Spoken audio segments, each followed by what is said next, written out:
Anchorhead. As Akag was mentioning, yeah, we do have 34 points, so we're definitely at least a third of the way through the game, at over 14 hours in. But again, as the game, the author, Michael Gentry, said in the About section, it is easily possible to, I guess, beat the game with less than the full 100 points. So obviously the point is somewhat of a progress metric, but it's not necessarily completely accurate.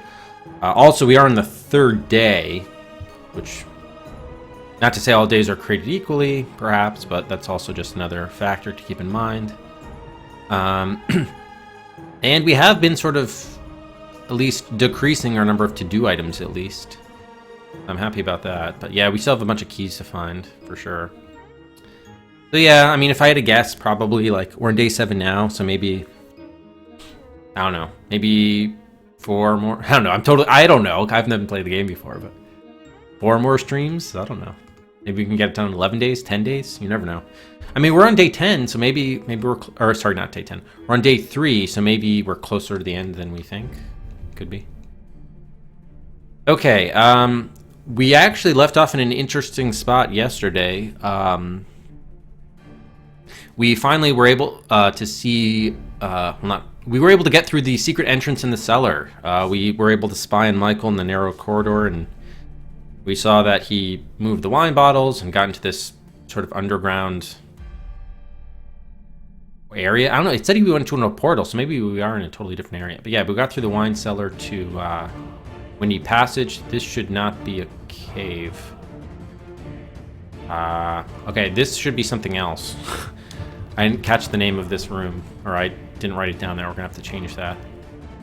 Not that it really matters too much. Yeah, we made our way to a pit with a rope bridge. Actually, might as well indicate that there's a rope bridge here. Got to the other side. We just discovered some stairs, and at the bottom of the stairs there is a symbol with a door with a symbol on it. And based on our past experience, research, what have you, we know we're supposed to say the name of the pagan god that's there for the door itself to open. There's no key in this case. So we may end up restoring just to see, just to refer back to some of those documents to check out what the name of the, I don't know, I tried a few attempts yesterday that didn't work, so we're gonna have to see. Also, there's this area over here we didn't explore to the left of this other side. I think there was another way to go, so we're gonna have to check that out too. The scandalous room, right? All right, so let's resume. Oh, I just got a message here. My wife. Let's see. Oh, okay. Yeah. Hang on. I'm gonna post this in the Discord. A couple folks were just asking about the Rufus cake, which my wife just finished baking here. I'll put that in the Discord for those interested. There we go. If you check the Discord channel, you can see it in there. Okay. Let's resume the timer.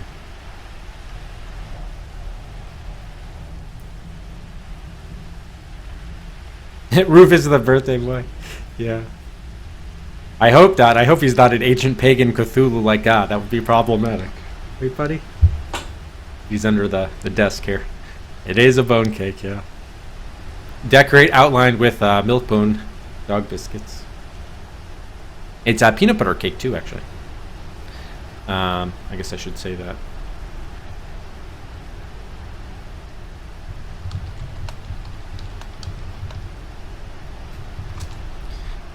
Okay, so did we start the timer?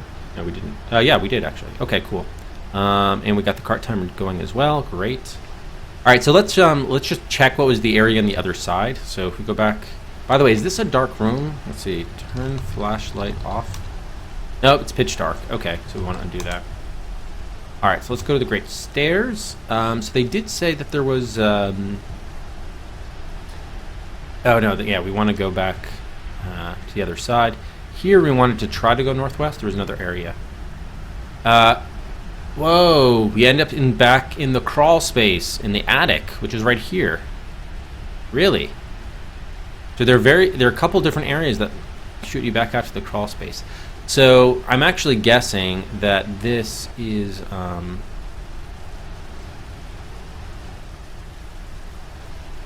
it's kind of like that almost. I'm guessing, by the way, this is just really a convenience that I don't think this is significant. I think this is just a convenience that the game provides you so that you can just go back to the house sort of quickly without, like let's say you wanted to access the top floor or the second floor. If you did it from here, you'd have to go all the way back through that underground area, then back to the cellar, then back upstairs to the first floor, and then I've gotten to the second floor. So this is probably just kind of like a shortcut, I would think. All right, so it's not very significant. Good to know.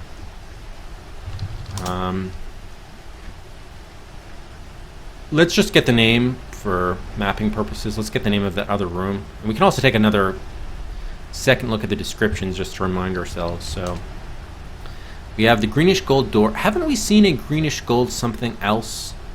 That description rings a bell.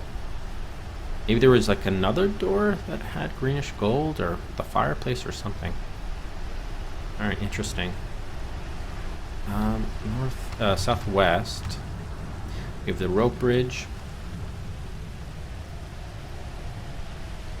Yeah, actually the tip off here was the narrow, oddly angled corridor, so that was telling you that it was going back into the attic. Isn't that crazy, by the way? This is we went through the basement and then further downstairs, or more or less downstairs, and then all of a sudden we just go in a corridor and we're right back up like 4 floors higher than we had been. That's crazy. I mean, not that it really needs to make physical, logical sense, but still. All right. I just want to make sure there was no other areas to go from the other side. Because it says it turns east, but it was really northeast. The stairs lead down into the darkness as far as you can see, and you can't go east or southeast, southwest, west, north. Okay, so you can't go in any of those directions. All right. And if we go up, can't go that way. So we have to go south back over the rope bridge. Hey, Valors. The ropes are frayed and tangled. The planks are rotten. Right. Okay. I mean, I wonder if we end up having to, like, cut the bridge at some point later. I don't know.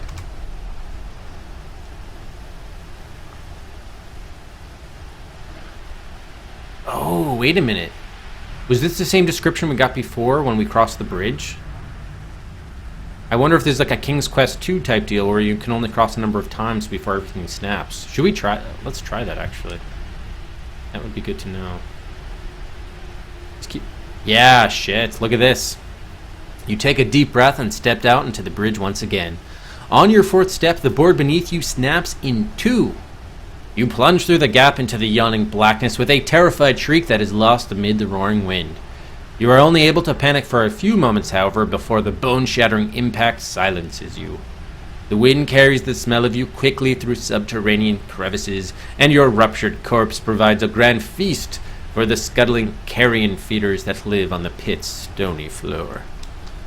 Very vivid descriptions there. You have died. Alright, so the good news is now, as it turns out, this passage to the attic way is suddenly not significant after all, because that can sort of decrease the number of steps we need to take across the bridge. So it seems like there's a maximum of 3 trips across the bridge. So definitely with any return trips, we want to go through the attic. Interesting. All right. So I'll go back here. Actually, so instead of going back to the symbol door then, well, you know what, let's still do it. Let me just really quickly do this just so we can get the, I just want to get the name of this. Windy Passage was the name of the, oh, wait a minute. Oh, there was no room between the edge of the pit and Windy Passage. All right, so this room didn't even exist, as it turns out.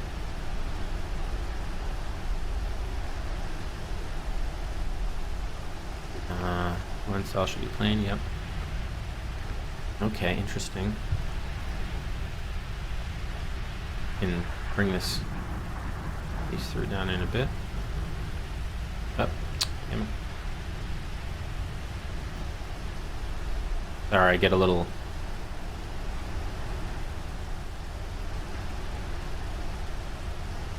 anal with my maps here.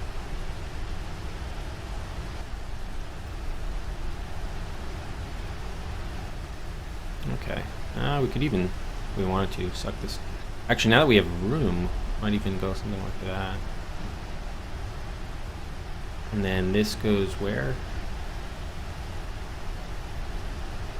Oh, right. Oh, okay, that was the reason I moved it out. Never mind. Never mind.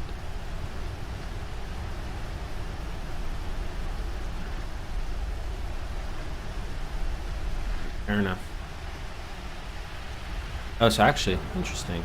If you can, I didn't realize you could connect lines. That's kind of cool. So could I? How do I do a new line? Oh, I have to have like a waypoint, or I guess I could go like that. Oh, there you go. That's both from the observatory and from here. Interesting.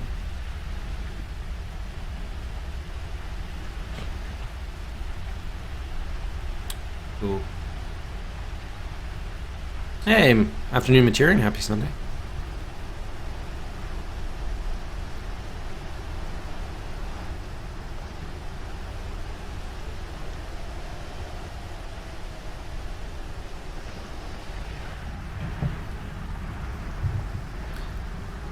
All right, Windy Pass. So let's just make sure there was nothing else to do here. It doesn't look like it. And then can you go back? Actually, this is interesting. Can you go back from the Windy Passage back to the wine cellar, or do you have to go out through the attic? There's only a blank stone wall now. The only way onward is north, further into the depths. Okay, so this is actually good to know. So maybe the crossing the bridge multiple times is not going to be a problem. Well, actually it will be, because we can only go from the wine cellar 3 times. Got it. But there's no way to get back this way, so this is a one-way, as it turns out.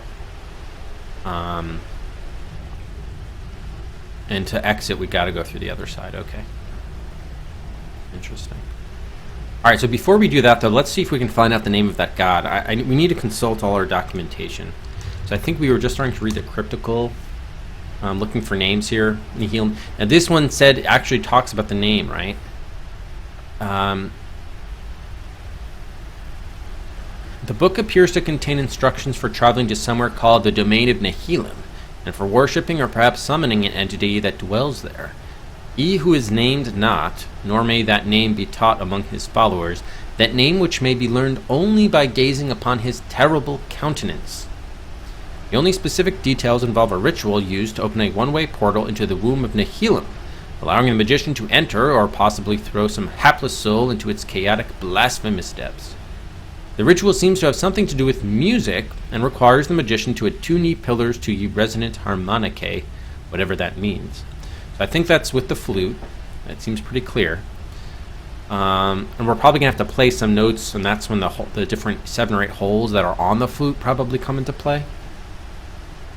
Now, I don't think this seems to be pointing towards a different puzzle than the one we were confronted with the door, in which we had to say his name. So, yeah, and this is like with the pillars. By the way, the comet arrives on day 3. Maybe that was that portal was in the sky or something. The vortex or whatever it was. Oh shit, we never got the tarot cards, but I guess we're still not Walking Dead. Okay. Yeah, so this is one we're trying to concentrate on. Library safe we're done with. Speak pagan god's name to open the sealed door with the god image. So we need to know his name. So that doesn't seem to be here. However, it does suggest we can only learn the name by looking at him. The terrible countenance, which we were able to see it in the woods, but we died. Okay, what else do we have? We have the wards book. Magical wards and seals, mystic symbols inscribed on doors and containers in order to keep people and spirits out or in. It's all very deliberately vague and arcane, in addition to being written in medieval French and translated into Middle English, making it nearly impossible to understand.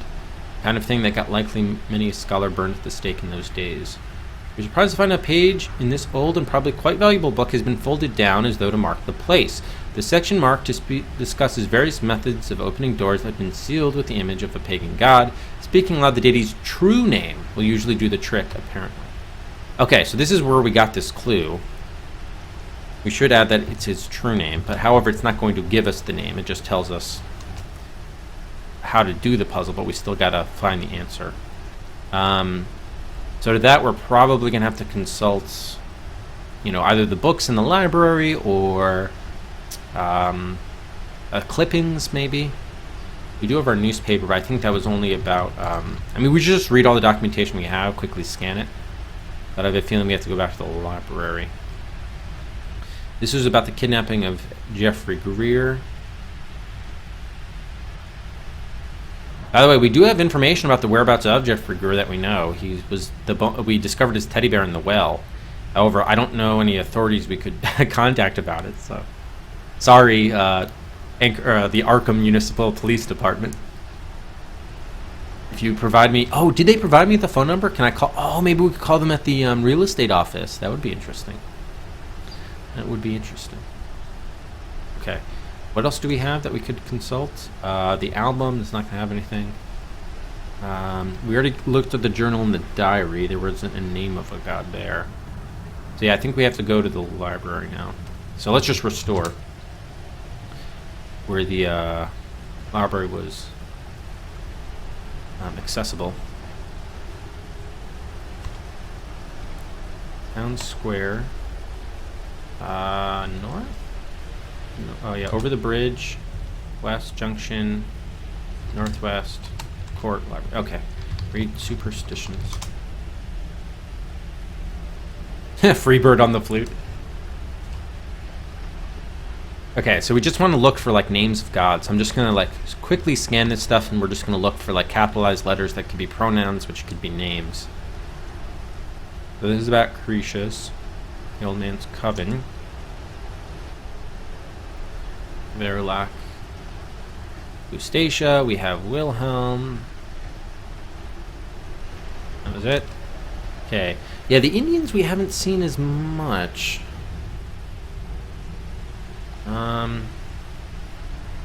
The partial skull. Does that connect with the William skull?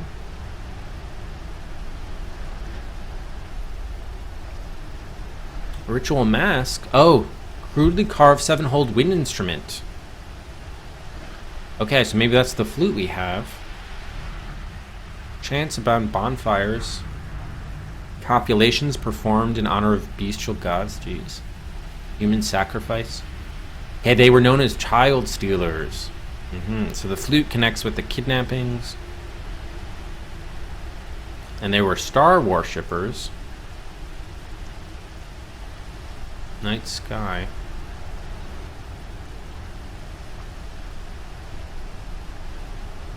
Beacons. Mounds of stones are obelisks. Okay, so that's the obelisk in the town square, right? Do I have that as a to-do item? I think we do, right?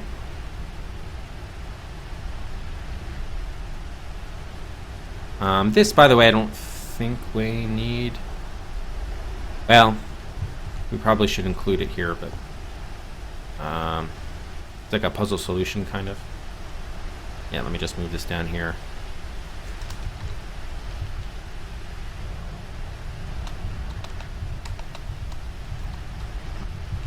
Oh, I never said that this was the wine bottle cellar entrance. Okay. Yeah, pillars. Isn't it one of the pillars? I think the two pillars are the lighthouse and the obelisk, maybe? And this ties in with the flute, so yeah, I think this is correct. Probably a to-do item.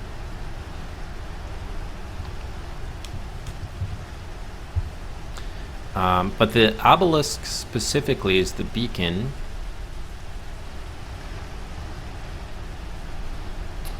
Oh yeah, here, I did have that. Okay. So it could involve the flute. Maybe the flute. I think we did try playing the flute there, but clearly we're missing. We got to have some other stuff.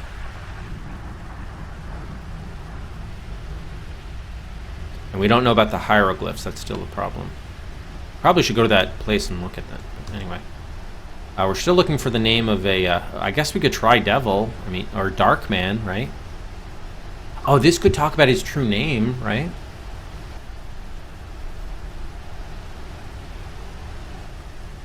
Right, the Dark Man. We need to know the true name. Spring Heel Jack, Evil One. Lucifer, Satan is avoided. What's the real name?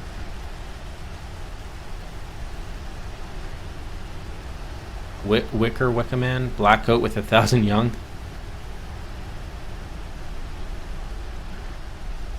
Lurker at the Threshold, Watcher Beyond the Stars.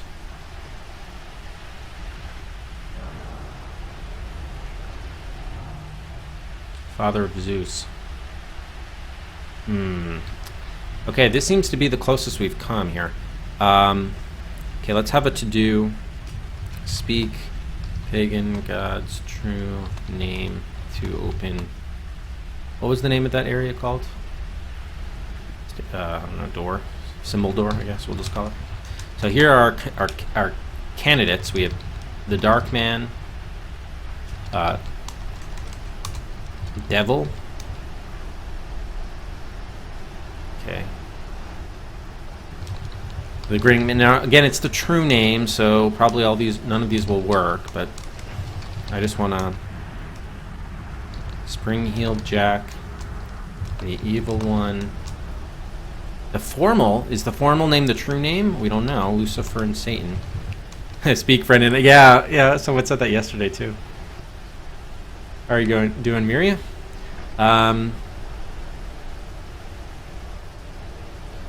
His names? A more pagan portrayal. Yeah. We want the pagan name, actually. But it's not going to be Lucifer or Satan. So the Wicker... Whoops. The Wicker Man. The Wicca Man. Black Goat with 1,000 Young.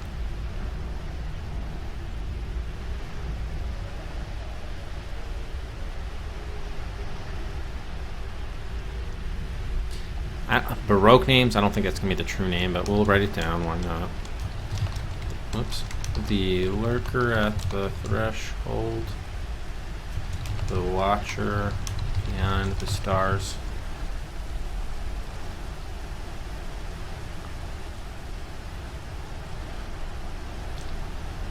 Ouroboros Dragon? Devourer of Worlds? I guess we can do Saturn too, why not? Alright. Strangling Mist.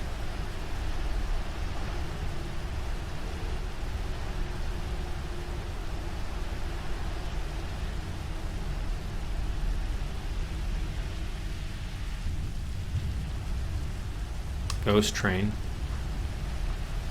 Ow, I just cracked my jaw.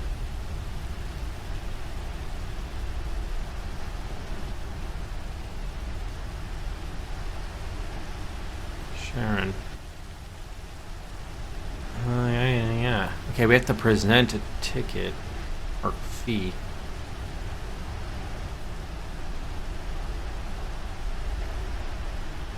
Okay, backspace to return.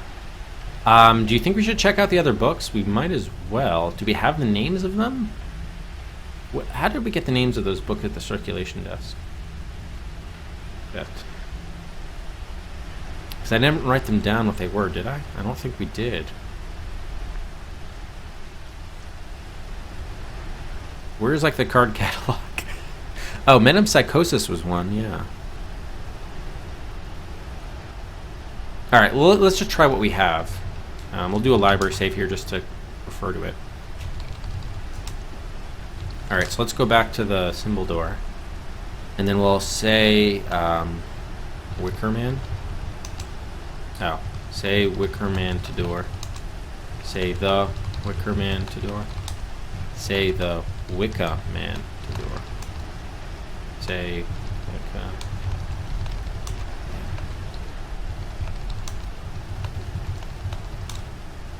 Okay. Um...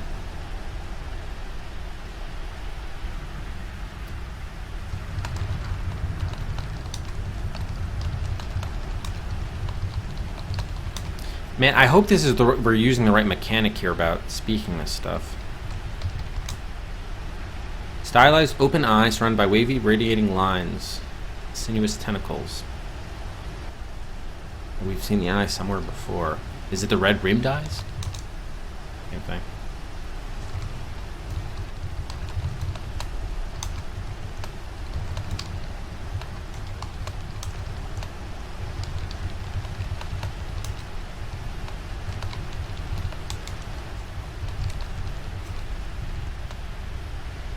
Okay, so I think, have we said everything? I think, oh no, not the black goat.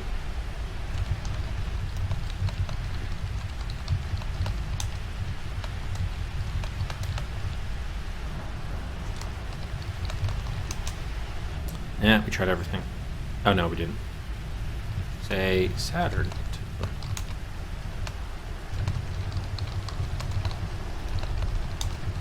So we're still looking for the, probably you gotta find this somewhere else.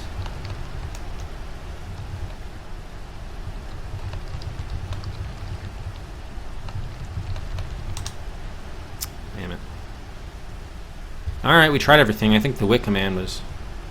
Hey, BDR, we're trying to say the true name. Speak the pagan god's true name to open up this door. That's how it's going to happen. So we use kind of what could be the names of this. They said we had to see it, so maybe we have to... You know what? Maybe we have to go...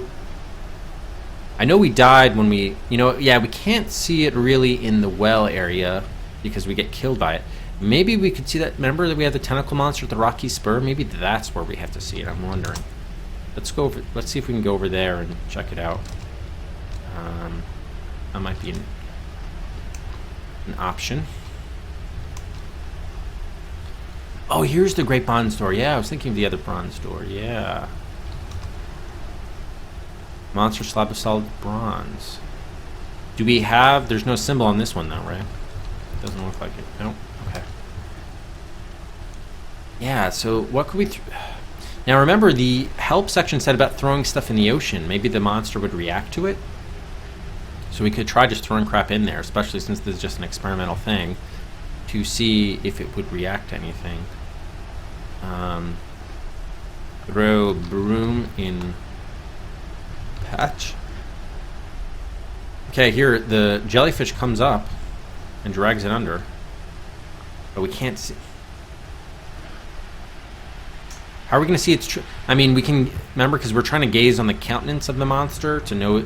In order to know the true name, but... If we're just throwing stuff in there... And the... I mean, all we get is the description, the tentacles of the jellyfish swarm up from the water, entangling the broom, dragging it under. So maybe it'd have to react a certain way to a certain item. I mean... Do we know? Puzzle box? Oh, shit.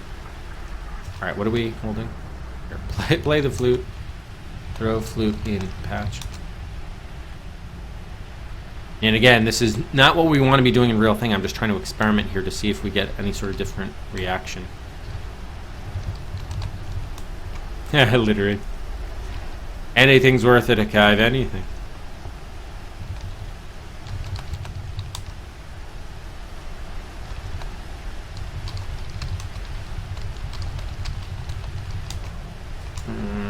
Okay, what would it really react to? Let's not try everything. Let's try to be... the skull, maybe? Keys.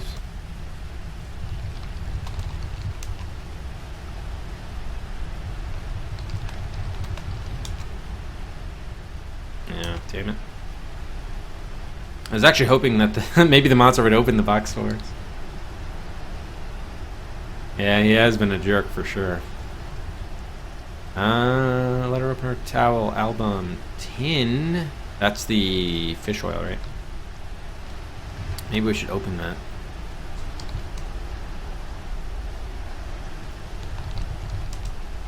Damn it. Alright, yeah. Is there anything we don't have in this that we think might work? Meat hook, drawing with teddy bear. William Skull we tried. Birthday kibbles and bits hippily Rufus. Oh, thanks so much, Dark, for the 100 bits. And the well wishes to Rufus on his upcoming second birthday. Thank you, Dark.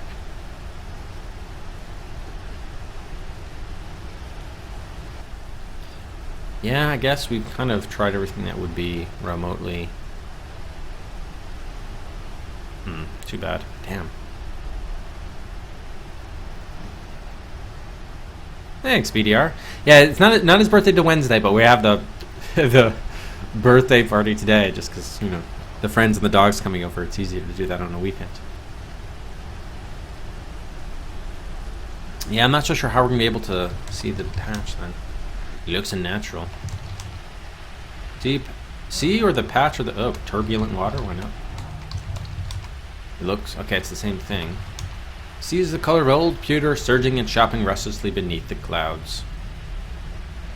Maybe, is there a way we could do like a fish? Oh, maybe we should do like a fishing rod type thing. And even the meat hook might give us like a fishing rod. I don't know. Because if we can get it to hold, like to bite on something and then like hold it there for a little bit, we could probably get a better look at it. I don't know. We don't really have like a fishing pole, though. Yeah, we don't really. We have a way to like make that. We don't have any string or fishing line or anything. Alright, so I don't think this is going to work out, unfortunately. Dive into patch. Not on your life. Dive into water. Dive in. Oh, it's the patch of turbulent water. Got it. The water doesn't look inviting. Yeah.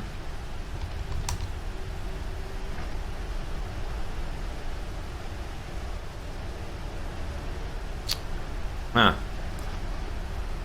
It's too bad. Put foot in patch. Oh, I don't. That's right. They don't know body parts. Damn it.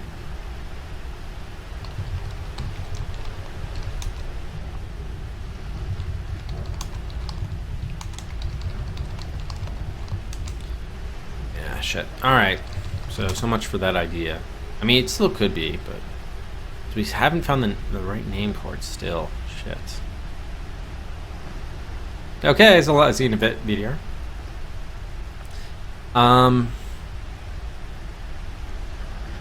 Oh, the box. Yeah, we should look at the box. Why not? Dining room. Yeah, let's read the. We could find the name here. We never know. Probably not, unless. I think the the real thing was talking about the Dark Man.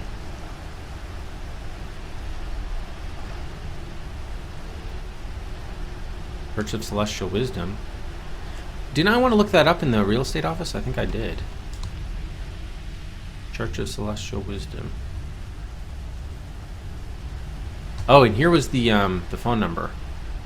Didn't I write that down? I think we did. Okay, we'll check that out as well. The real estate office. The legacy.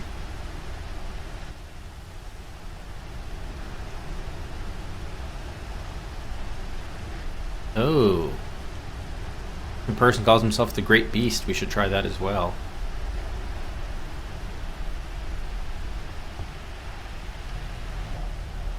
Huh. I love cats.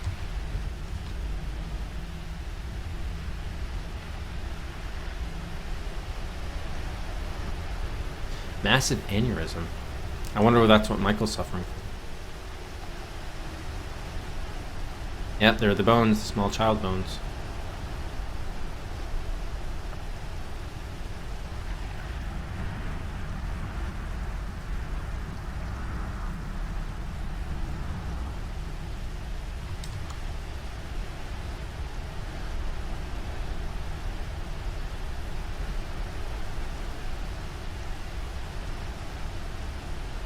Yeah, I wonder if this whole thing about the church burning and stuff is important. Remember, because they had to rebuild it a few times, twice.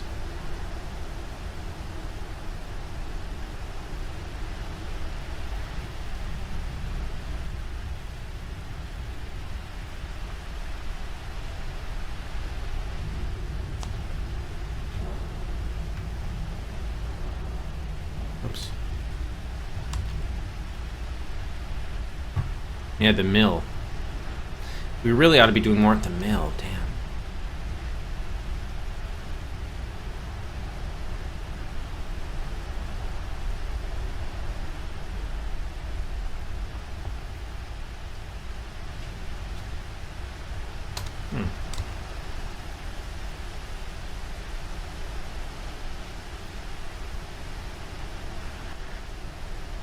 Okay. So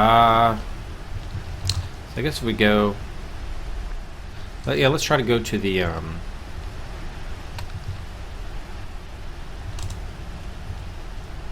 are we going? The library? Or real estate, rather. Office.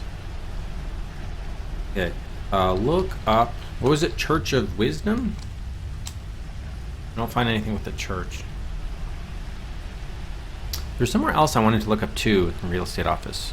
Oh, it was the Crompton something? Meat Crossing. Probably nothing. Nothing there. Okay. That's done. Wasn't anything.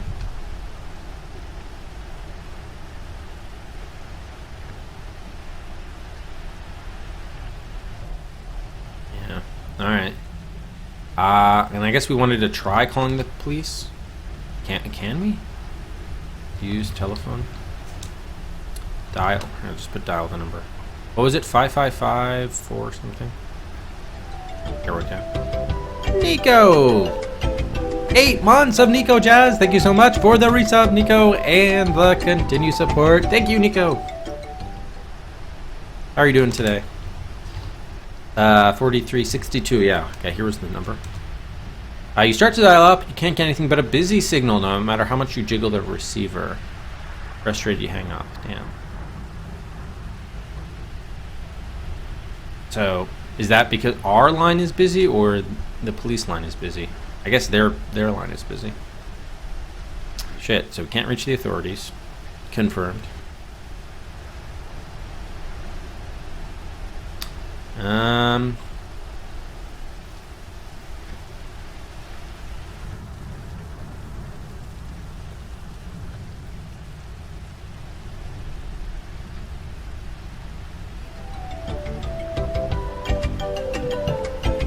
And Dark! The gift sub to Zillow! Wow, thank you so much, Dark! And welcome back to the Rufus Ruffians, Zillow. Thanks very much, Dark. Spreading the love, sharing the love. Thank you.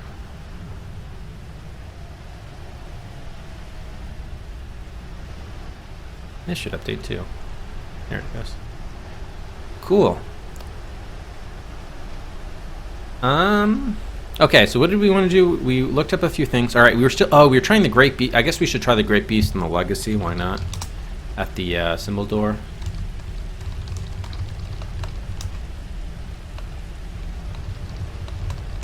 Okay, those are not the names either. Or, oh, it was the Legend? I thought it was the Legacy. Okay, doesn't matter.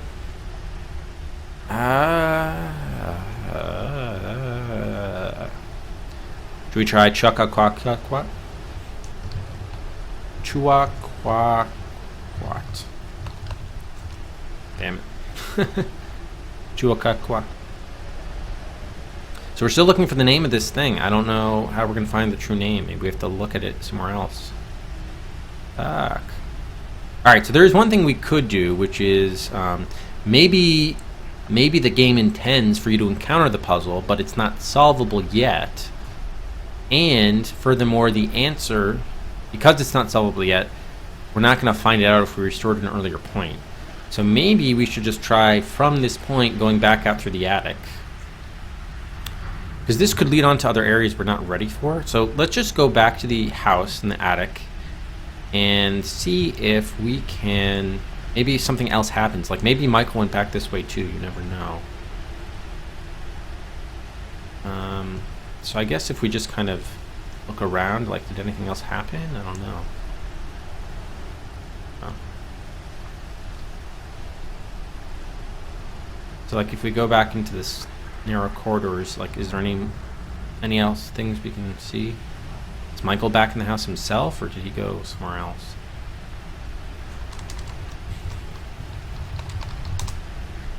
Okay.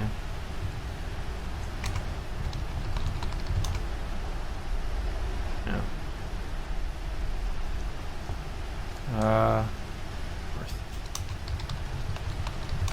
No.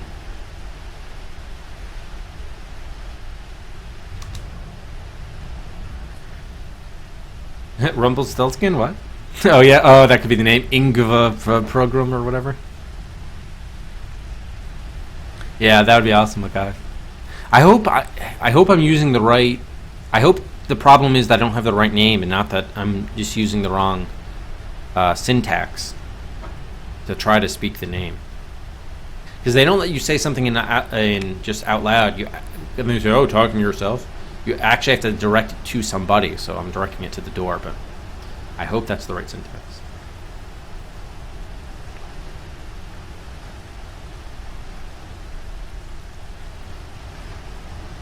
So the question is,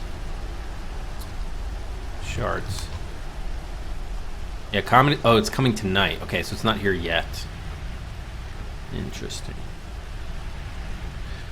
Now we still don't have the lens for this. Or maybe we do and we just don't know that we do. Okay, this has greenish metal, just like the door, maybe? That's probably what I was thinking about.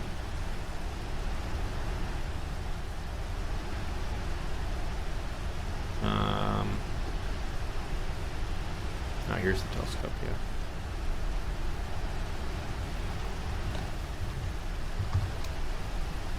Look in eyepiece. The swirling hole in the sky fills the telescope's field of view, turning silently as you watch. The upper depths of the maelstrom are too dark to see, though occasionally you make out sparks of green energy as they arc across the gap. Okay, is there any way we have the lens already? It could be in the puzzle box and we just don't know it, but we haven't been able to get that puzzle box open. Yeah, shit. Well, we did find the chisel crowbar, we just have to get by the that monster.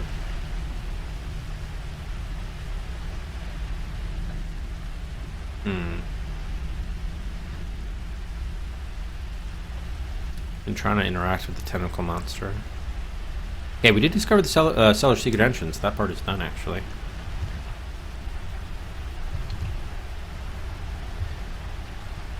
We don't know what to do with the woman at Shanty 11. Do we have any? Oh, we could. Oh, we're supposed to show her the teddy bear, probably. Once we're able to get through there, show her teddy bear. But to do that, we're gonna have to get past that monster, of course. That sucks. But that probably is what we have to do with her, I would think. Okay. We did get the key. Oh no, not the church cellar. Well, I think if we just get the crowbar, that'd probably be fine. I'm really surprised we haven't gotten the office desk drawer open. Really surprised. Maybe it was there all along. I think I tried looking for it in the real estate office. We just never saw it. Anyway, let's go back. We should check out the children's bedroom again. I just want to make sure there's nothing else going on here.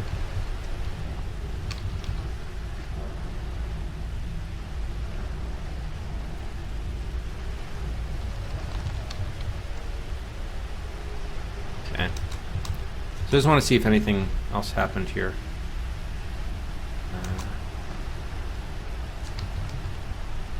I searched for the last Verloc in the courthouse records. The character made the connection between the birth and death, but then I restored because of Walking Dead. Right, that's correct. Yep, that's correct. In other words, we still need to do that, right? Yeah. I guess my worry is if we leave to do that before we get Walking Dead, right? Like, in other words, we have to observe Michael open up the wine cellar before we can leave the house, I think. So yeah, we could still do that. I don't know. I feel like I don't know. I have no idea what, we could be Walking Dead right now, in this position. Lord Shadowcaster, thanks very much for the host. Welcome, everybody. I mean, we could be Walking Dead right now. Like, I don't know. I have no idea what the relevant, like, timing related moments are. This is the problem. The game tells you that Walking Dead is very much possible on this third day, but it gives no indication of that. So it's really, I have no idea. I'm just gonna sort of play it out, but we could already be Walking Dead here. Like, maybe you can't even leave the underground cavern without going through this door. If you come out through, maybe it's Walking Dead if you didn't open this already. Who knows? Who knows? That's what we're trying to figure out, Shadowcaster. Yeah, last time it gave that notice about you hear the large groaning or something. So that's why I'm still kind of playing it out. I'm just sort of doing some experimenting just to see if anything else sort of changed here, but yeah. Oh, something is wrong. Strange hole in the sky. That doesn't necessarily...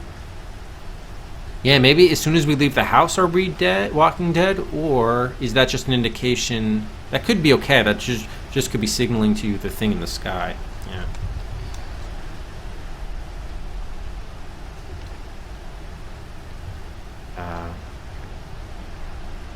Oh. Whoops. Wait, where are we? South? Oh, southeast I want to go. Okay.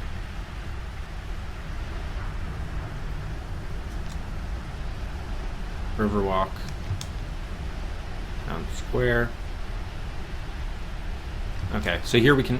Oh, right. Here we can look up Elijah and... can I just do Elijah, or do I have to do the full name? No, just the first name is fine. And then Mordecai. Okay, here's the pattern that he recognizes.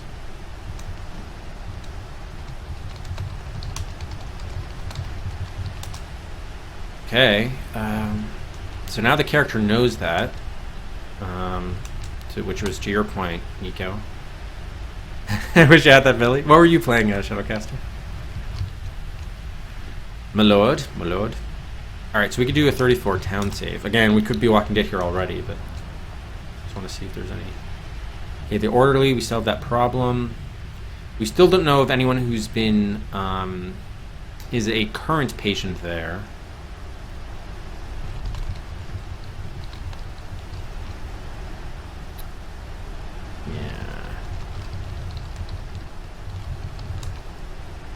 I misspelled that name. Yeah, it's fair to say dark. There's nothing really like, other than maybe the monster chasing us in the well. That was probably the more graphically gruesome, spooky part. I'm trying to think about the other names we know. If there's anyone else who could be in there. Okay, I didn't spell that right. Well, he died, but...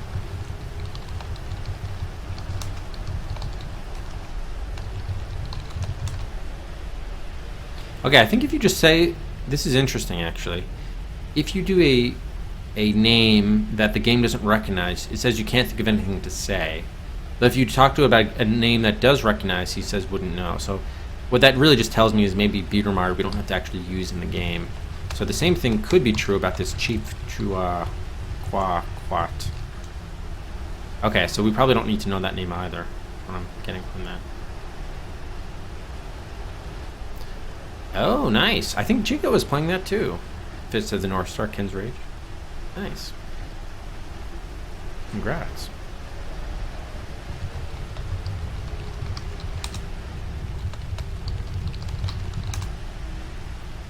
Yeah.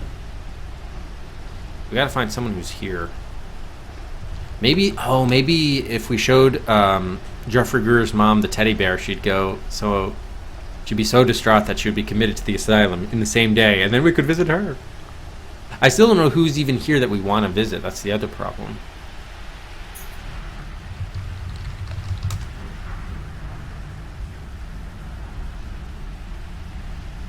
Oh, Sniper Elite.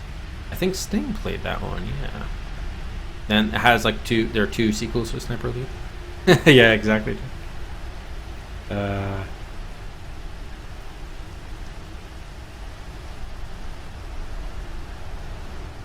Yeah, there were the red eyes chasing us in the forest.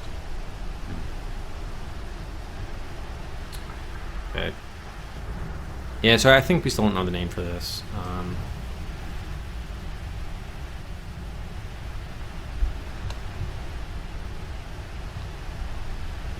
Okay, the obelisk. Let's look at the obelisk again. Iron ring. We have the hieroglyphs. No. Iron ring. Just an ordinary looking iron ring. So maybe we have to somehow interact with that.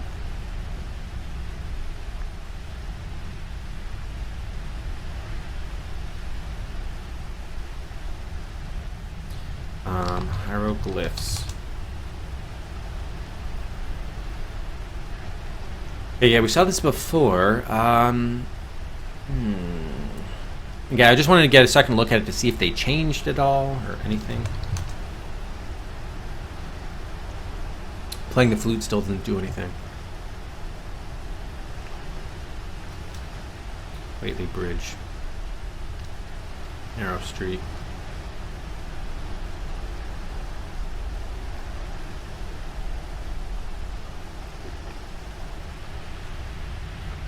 Oh, because he played the original version?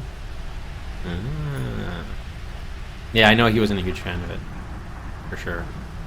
There's still nothing in the pub. What the fuck? I was hoping someone interesting would go up there, but we haven't seen anything. Whoops. Okay, is there any way we could find the key? Search office? Oh, I'm outside the office. Whoops. Search office. Search desk. Yeah. Seems to be locked. Damn it. We still don't have a key for this. Is there like a doormat or something we could find a key? No. And it wasn't thrown out in the alley. We already tried that. What was the deal with the narrow beach? We still haven't done anything here. I guess that's probably where it connects with the sewer, I would guess. No, not sewer pipe. No. Alright, hold on a second. I gotta let Rufus upstairs.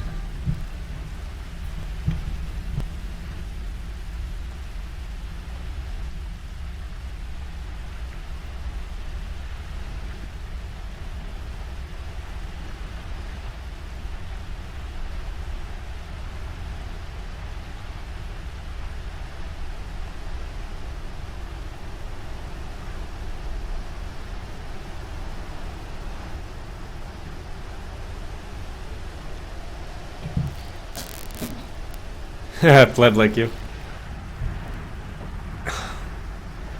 Yeah, so probably this is going to be come into play. This narrow beach area is going to come into play after we are able to get through the hatch that's in the sewers, I would think. I'm wondering if, well, it's got to be connected, obviously, the sewage pipe with the sewers.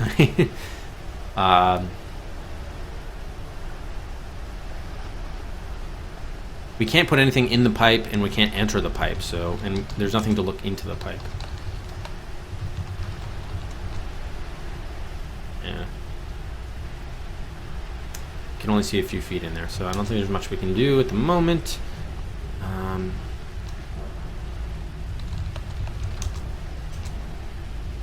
Okay, file room, search cabinets. I wonder if there's anything other we need than Verlac, but anyway. The fucking fly. I don't know if that's important or not. Man, I really would love to knock open that desk drawer, but I won't need it here. I should make note that it's here.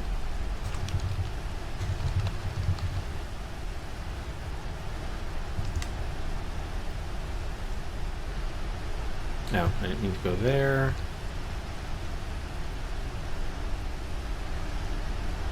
You know what? Actually, something just occurred to me. I wonder if that monster is still here. Because remember I was speculating that maybe our Michael, our husband, you know, he's gotten possessed or whatever the situation is. Oh, I didn't mean to go here. I wonder if we were to go to the we went into the woods again and tried to take that stuff, would we still die or not? Let's see. Maybe we could do it now, because maybe he went into that other portal and the monster isn't currently, at least, in the area. We could easily try it.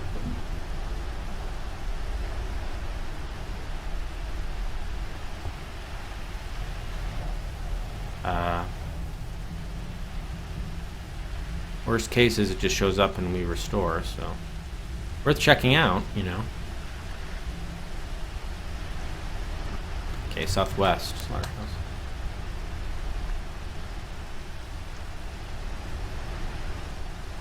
Take hook and paper.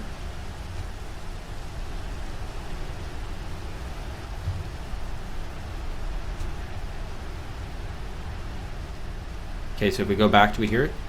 Damn it, it's coming this way, so... Fuck. I was hoping.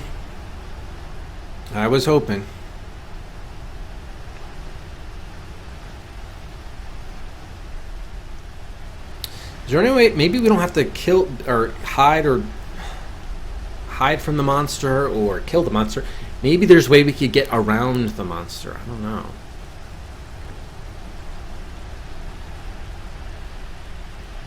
Hey, morning, Great White.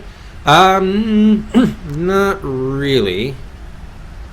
We saw a couple new things, but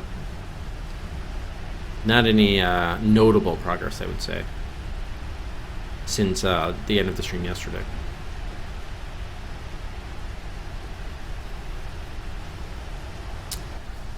Let's undo that. Let's buy ourselves a little bit more time. Yeah, we really need that. If we can get that crowbar item out of here, it'd really open up so much more.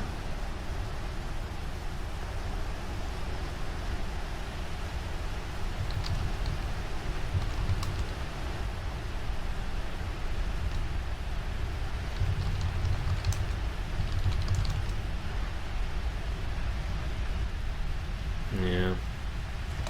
Look at the fur.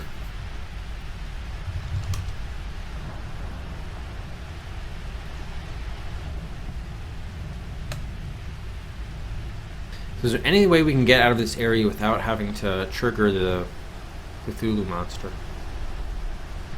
That's probably not the name. What's the name for this? The general monster with tentacles? Octopus creature? Hey, happy Sunday night call. Tangled thicket. Circle of stone. Well, it's a well, of course. Built of mortared stone, comes about a level of your waist. The well gapes blindly like an open, greedy mouth. So what the hell could we do? We still haven't used that cup of coffee. I keep on trying to find a use for it. Remember, I tried disguising my scent with the fish oil, which didn't work.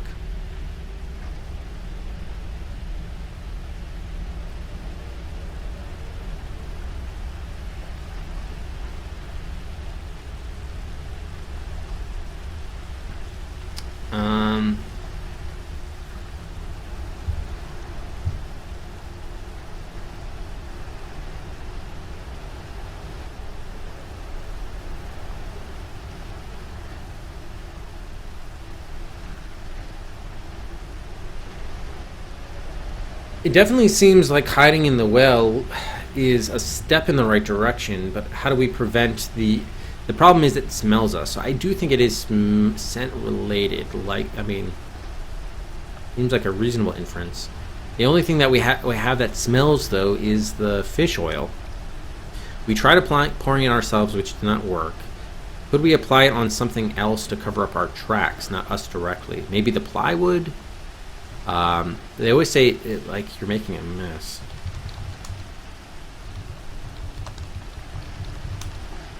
Yeah, see? The old stone well isn't waterproof. Pouring liquid into it would only make a mess. Maybe pour oil on the tracks. See, I always try to make a mess.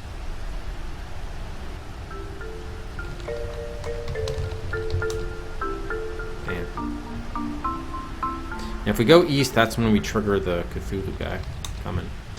Monster.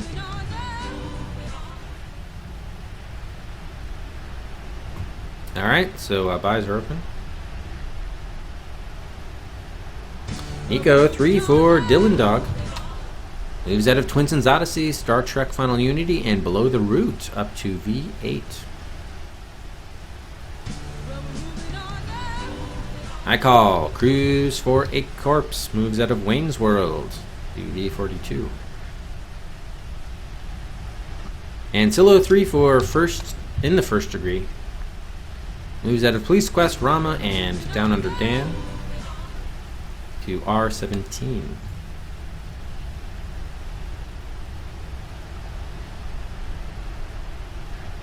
And Moth 3 for Bad Mojo. Moves out of a Poisonous Shannara, Bloodnet, and another Poisonous Shannara.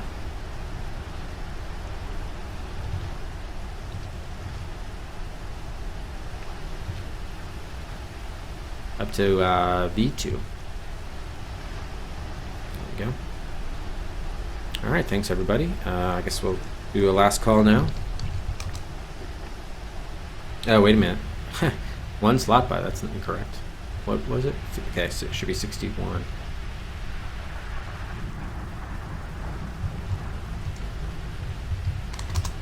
There we go. Okay.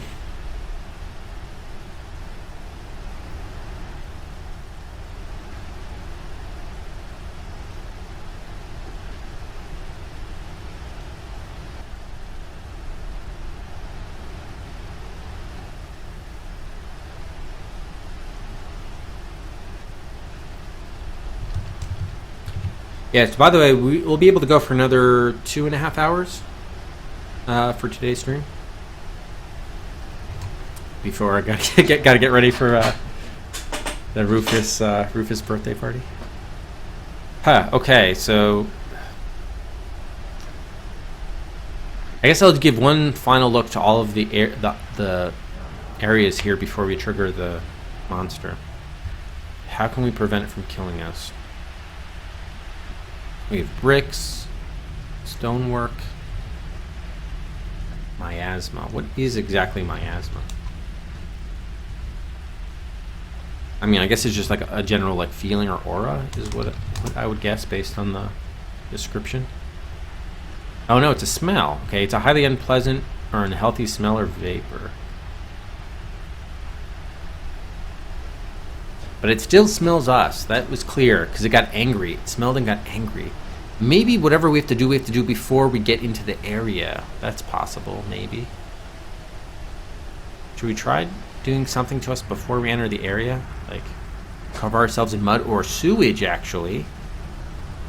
Remember we got that flask of sewer water? Do we still have that? Open flask. Pour water on me. Doesn't look too appetizing. Well,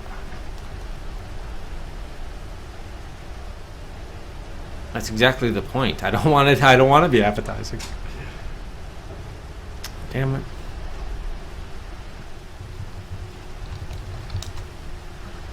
Stop trying to make a mess.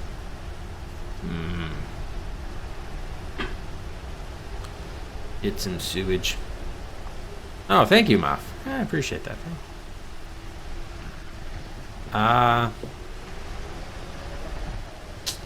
Damn.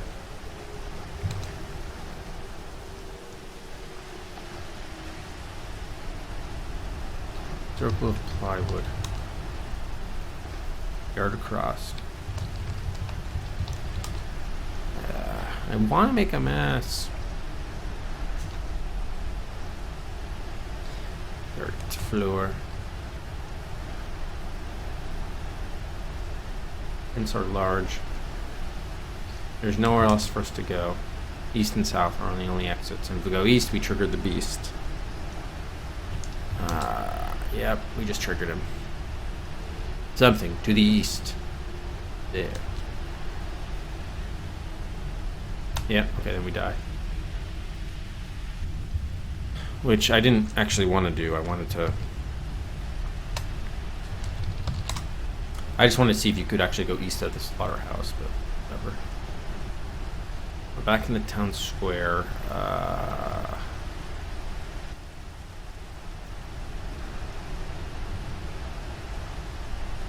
Deserted Lane. So what's a whippoorwill? Let me look at that quickly. Is that like a bird or a... Yes, it is a bird. Okay.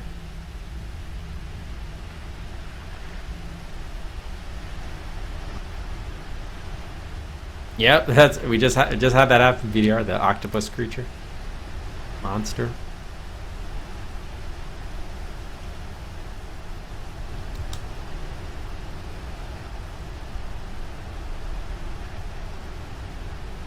I'm just trying to think of how we can go in here without being detected. I think the answer is probably hiding in the well, but it seems to have smelled us. Maybe I'm just reading too much into that, so I guess we shouldn't really worry about it too much. Yeah. But I really want that object so I can finally open up this damn churchyard place.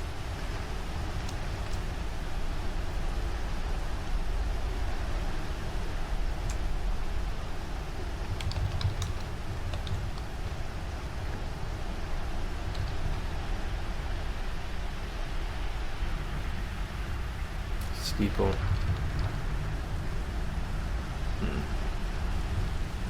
They're all over in Michigan. Hey, Garbalin. It's literally saying its name. Ah, so that's where the name comes from? It's a bird. Oh, it's super bad.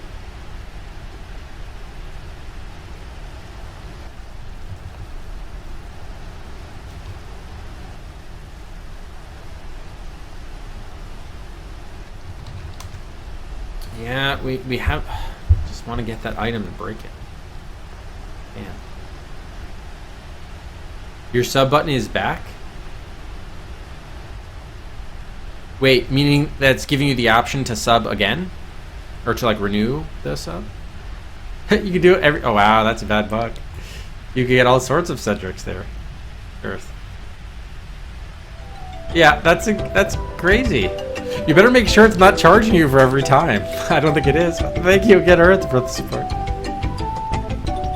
Alright, so the good news is... Well, I think it's good news. Yeah, I think it said 7 months yesterday, too, right? So it's not... It's not counting it as an extra month, and it also didn't give you extra Cedrics. Let me see what the notes say here in bot.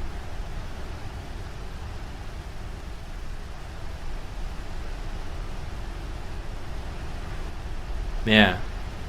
It said March 7th. Okay, so yeah, so it's not been adding. All right, so yeah, it's not gaming the system, it's just giving you the notification. I think it's at least from my end it looks innocuous, but yeah, but you better make sure that that it's not charging you multiple times. For sure. But it's definitely not upping the month counter. Okay, it only has one. Okay, good. Thanks again, Earth.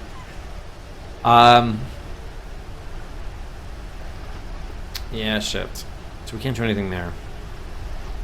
Alright, so let's review our to-do items. I mean, we need to know that it seems like the major blocker at the moment is not knowing the name of the true pagan, the bacon god's true name. No, that would not be a spoiler, Nico.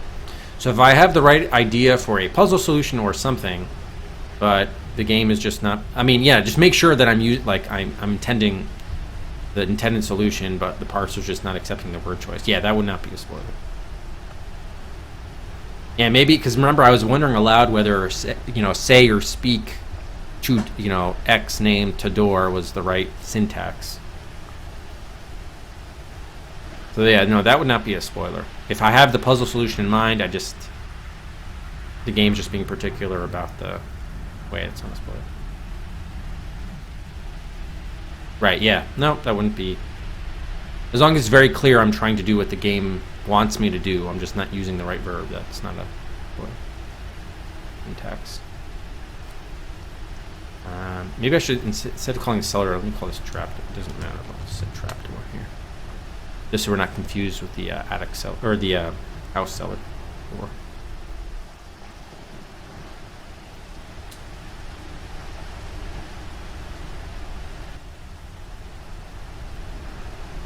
Really is surprising me there's nothing to do in that side alley. It's got to come into play at some point. Maybe we have to spy on someone at the ceremony at the town square from the side alley. I don't know. Yeah, the family album, I'd say like consult instead of look up. The game just like changed its own syntax from other documents.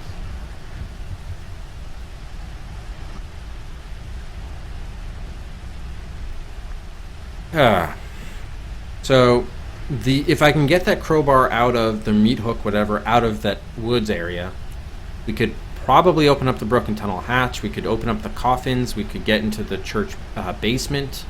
There's like 3 different things we could all of a sudden do. I tried playing the flute at the lighthouse and at the obelisk. We still don't know the surname, last name of that patient to get into the asylum. Telescope lens, maybe it's in the puzzle box, but we haven't been able to get the puzzle box open.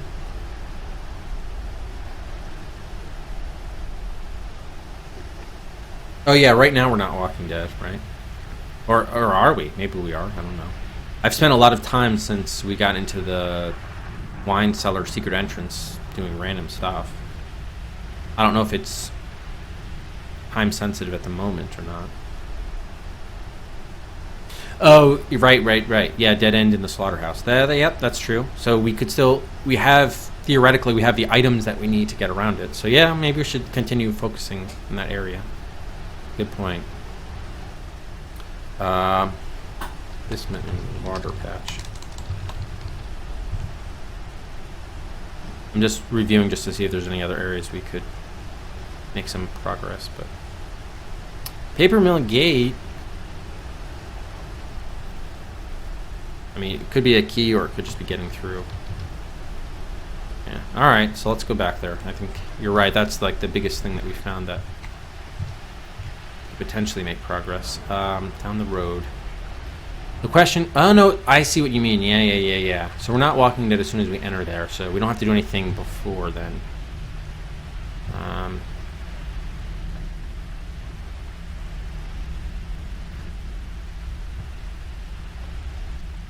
Alright, so let's just take the hook and drawing, examine the tracks.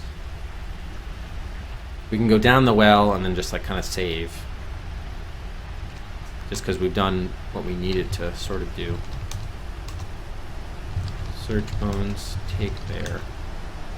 Jeffrey, save. Okay, 34, well.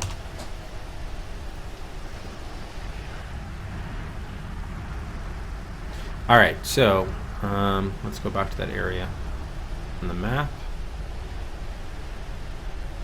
The question is, how do we get from here to here? I mean, we probably have to trigger the thing. I guess we should look just one more time. If I stay in the well, just look at the description again. Or, oh shit, the timer. Thank you, Liquid Flood. Thank you. How long have we been going? The last one is about 10:55. I probably unfroze 10:57. So yeah, we'll add another 11 minutes to that timer. 23. There we go. Thank you, Flood.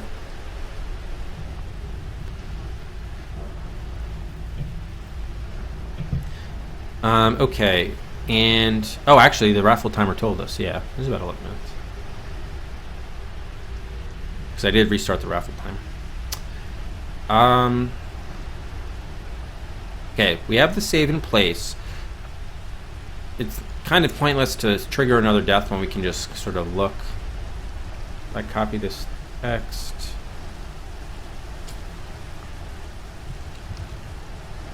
Oops.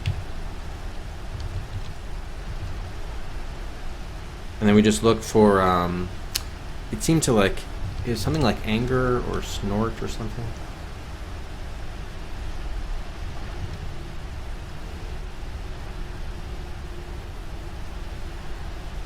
Okay, yeah, you hear it pause inside the building, that being, I guess, the slaughterhouse ruin area.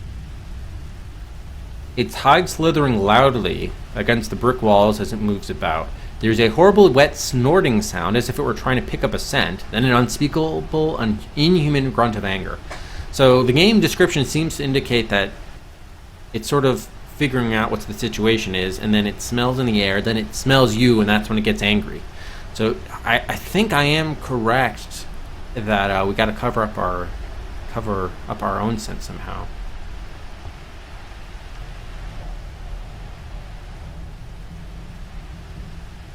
The fish oil to me seemed the best way, but we can't.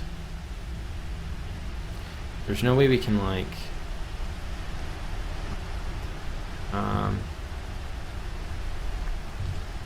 open tin. You can't drink the oil, smell the oil. Ugh. That's the whole point, is that since it smells bad. Maybe we put it at the top of the well? Let's see. I already tried. Maybe there's something other than pour I should be using. Apply oil to well. Okay, it doesn't know apply. Dip me in the oil. Spread oil on me. Yeah, I mean, it knows pour, but it just doesn't like it getting poured on anything. So again, it's not the fact that the creature is seeing us, it's the fact that the creature is smelling us.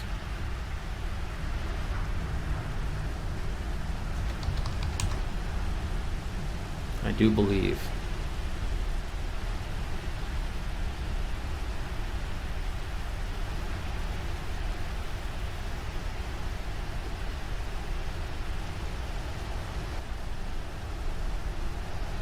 Maybe is there any way? The other option was like trying to find a way to get the plywood back on the well.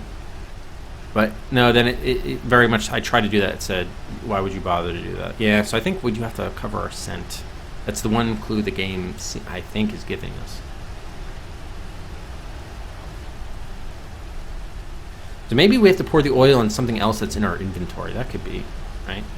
So pour oil on clothes. Maybe the umbrella. Review our inventory again. The coat, certainly.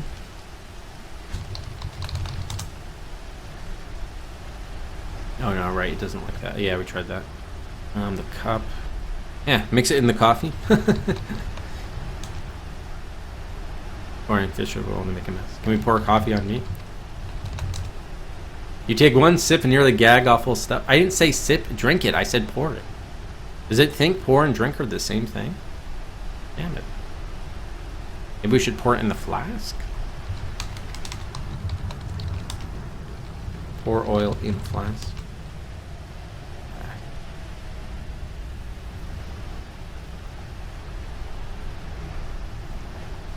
Room? Sweep the oil?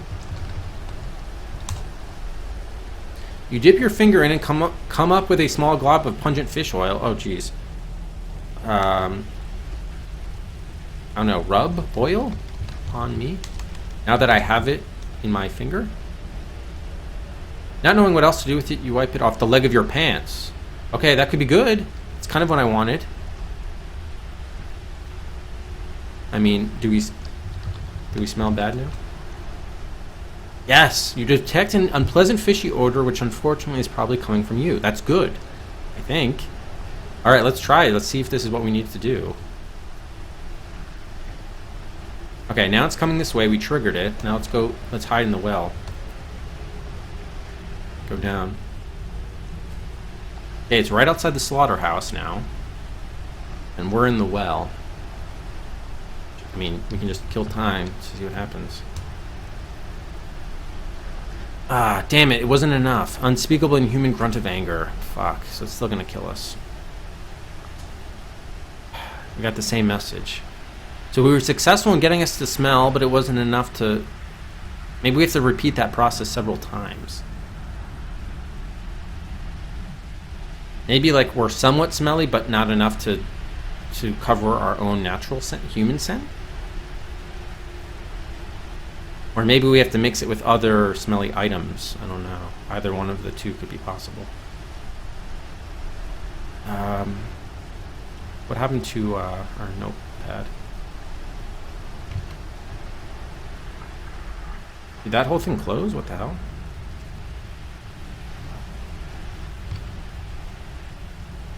Sorry, 1 second. What happened to it? Not on my desktop anymore. Oh, here it is. Oh yeah, here it is. Okay. Hang on. What was the what were the steps we took to get the oil?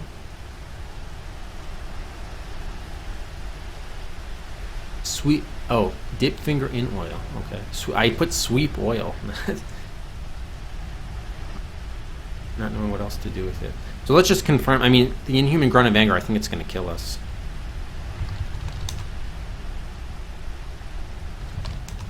Yep. Okay. Still kills us. So we confirm that.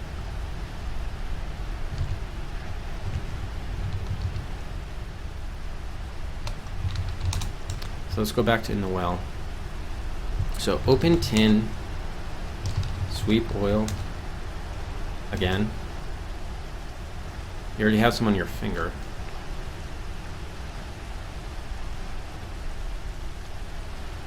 It's alright, there's no real progression there.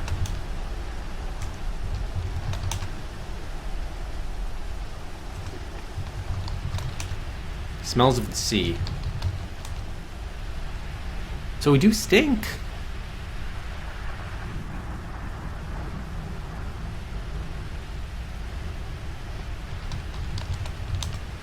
Okay, and we still have more fish oil. I don't know. Fuck.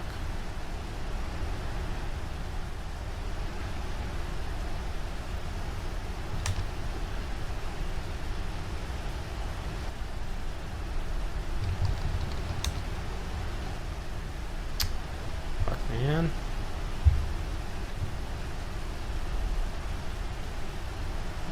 The bear, the meat hook. So it said not knowing what else to do. So I think we got to do something else other than wipe it on ourselves. Rub it something. So once we have this glob, what do we do with the glob? We wiped it on our pants, but apparently that's not good enough. Maybe our hair? Put oil in here. Can't see anything such thing, right? Put oil on me. I might not appreciate that. Yourself might not appreciate that. So I guess we don't. Maybe we do have to put it on something else. Rub oil on well.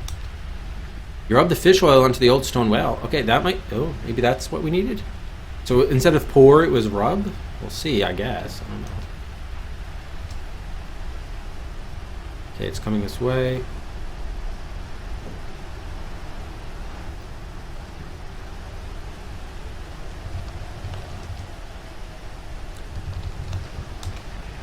Just whatever. No, fuck. It still wasn't enough. Okay, maybe we just gotta rub it all over the fucking place. I don't know. So, open tin.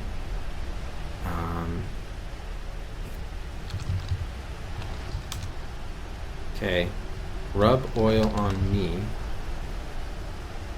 Okay, apparently you don't need to do that, but rub oil on well. Oh, I can just do that directly. Got it. Rub oil on... Just rub it on everything. Rub oil on... bricks. Rub oil on roof. Rub oil on stonework. Maybe I have to put it on something else and then drop that something else as kind of like a MacGuffin, so it spends its time. Maybe the fish oil is attracting it. So maybe I should be rubbing it on some item I have and then leaving that item. Maybe that's... Oh, plywood? Thank you.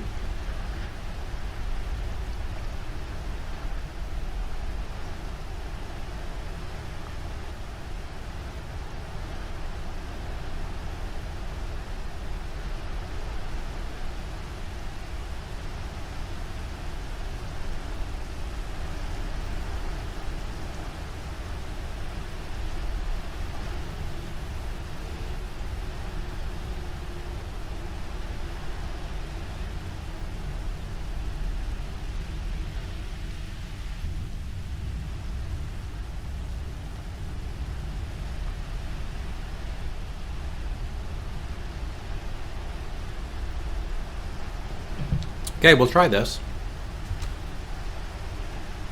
We put it on the plywood now.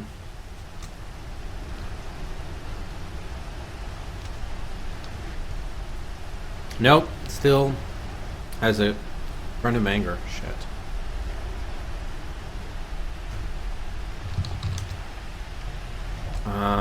Okay, so maybe it's attracted to this. So rub oil on plywood. Whoops. Open tin.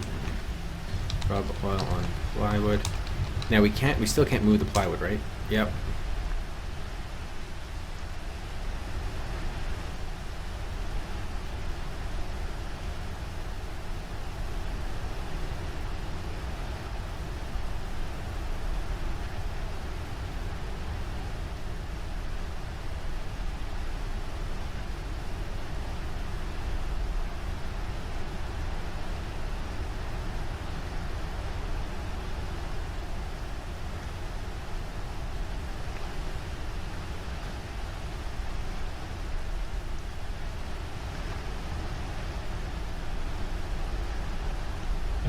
All right, so I just tried the oil on the skull as kind of like a kind of like a distraction. That didn't work either. But it seems like we can put the oil on just about everything, so maybe we got to put it on something else that we have. Teddy bear.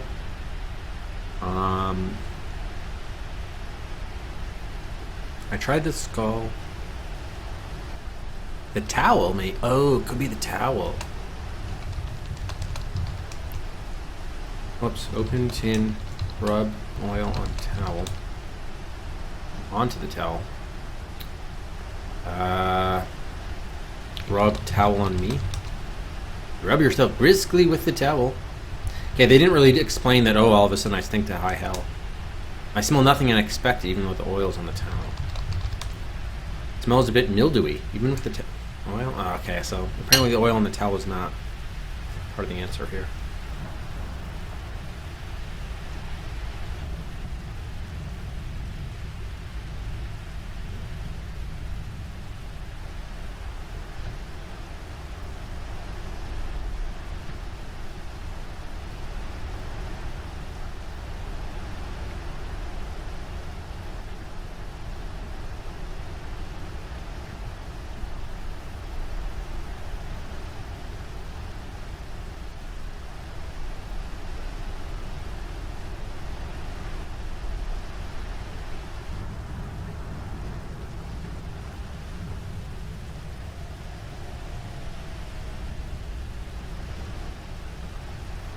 Okay, it says faint fishy odor. Maybe it needs to be stronger than that somehow. I don't know if doing it multiple times has any effect.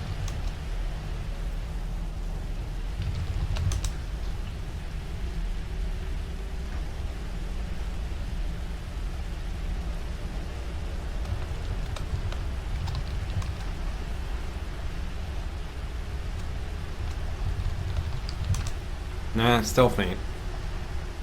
Shit.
Yeah, I was just muting as I was eating Lox cream cheese capers on bagel, poppy seed bagel. Yeah, I'm still trying to. Hey, I can. Duriel, I'm trying to find some way to. I don't know whether the monster is attracted to the fish smell or it would cover us up. Like, I have a feeling. Yeah, we have a smelly teddy bear. I have a feeling like this is the right track, but it's probably just like one step. There's like one small step that we're just missing to really complete it. We were able to put it on ourselves, our coat, our clothes, different items, but nothing really seems to have much of an effect, ultimately. No, legit bear. And bagel, yeah. Man, sucks.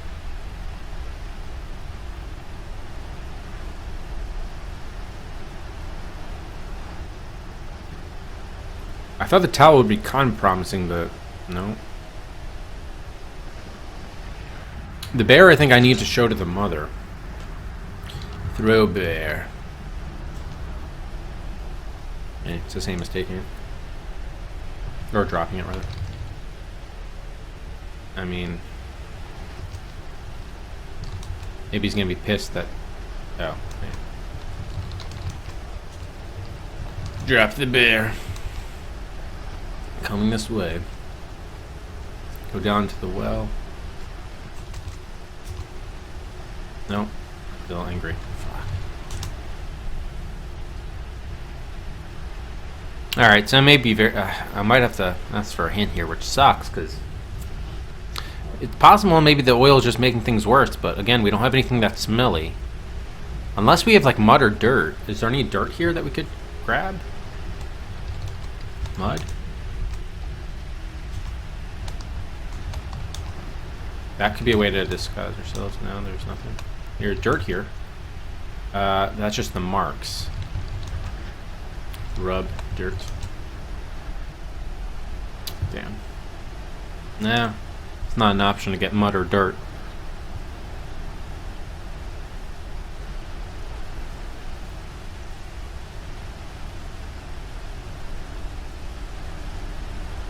Alright, so we tried rubbing the dirt on ourselves, we tried rubbing it on other stuff and to kind of use it as sort of a,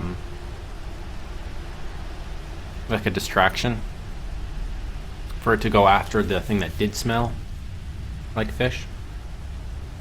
I mean, I think it makes more sense for it to be like used as a disguise because it itself is like a fish monster, so it's not going to like detect anything out of the ordinary necessarily if all it can smell is fish.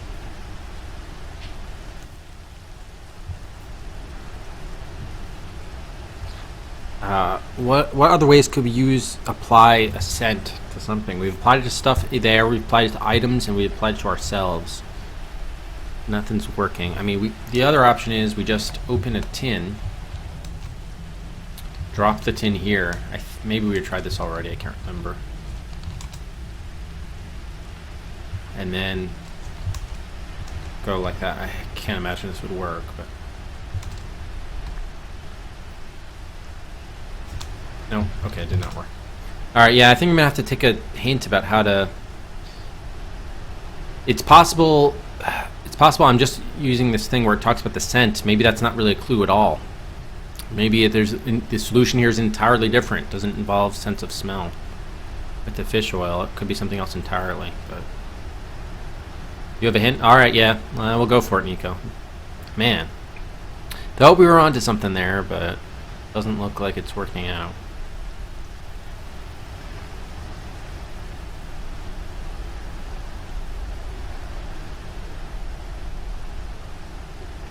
Old coffee.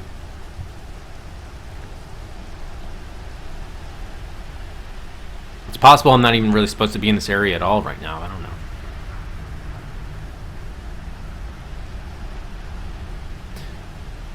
Okay, it doesn't involve using any inventory items. So yeah, the oil was definitely not something that has to happen. Okay, thank you. So we can stop messing around with the oil and our inventory at large. Alright, so let's think of it.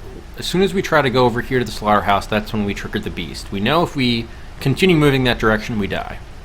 If we raid around here, we die. If we go as far as we can go in the well, we die. Is there any way we can hide ourselves in the vicinity that it wouldn't smell us? Hide? There's nowhere you can hide here. How about around here? Hide. Carefully testing each foothold, you descend into the well. That's not hiding.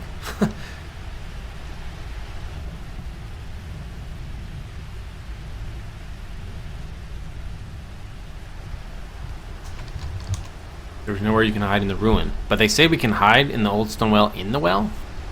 Well, we can't really because it comes down to eat us, so that doesn't work out.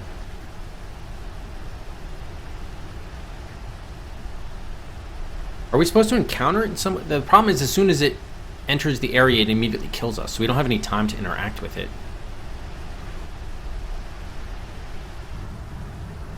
So the only thing I could think is maybe there's a secret exit somewhere else in the woods we could go.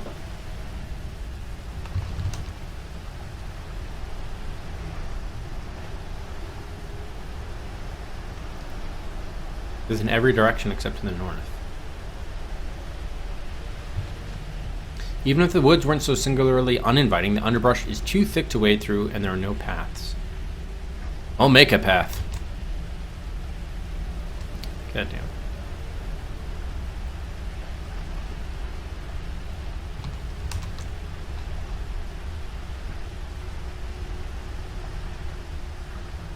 It's misleading. Oh. So maybe I'm supposed to oh my gosh, really? Maybe he takes another action rather than just going inside the well. So let's just trigger it and then put hide on Old Stone Well.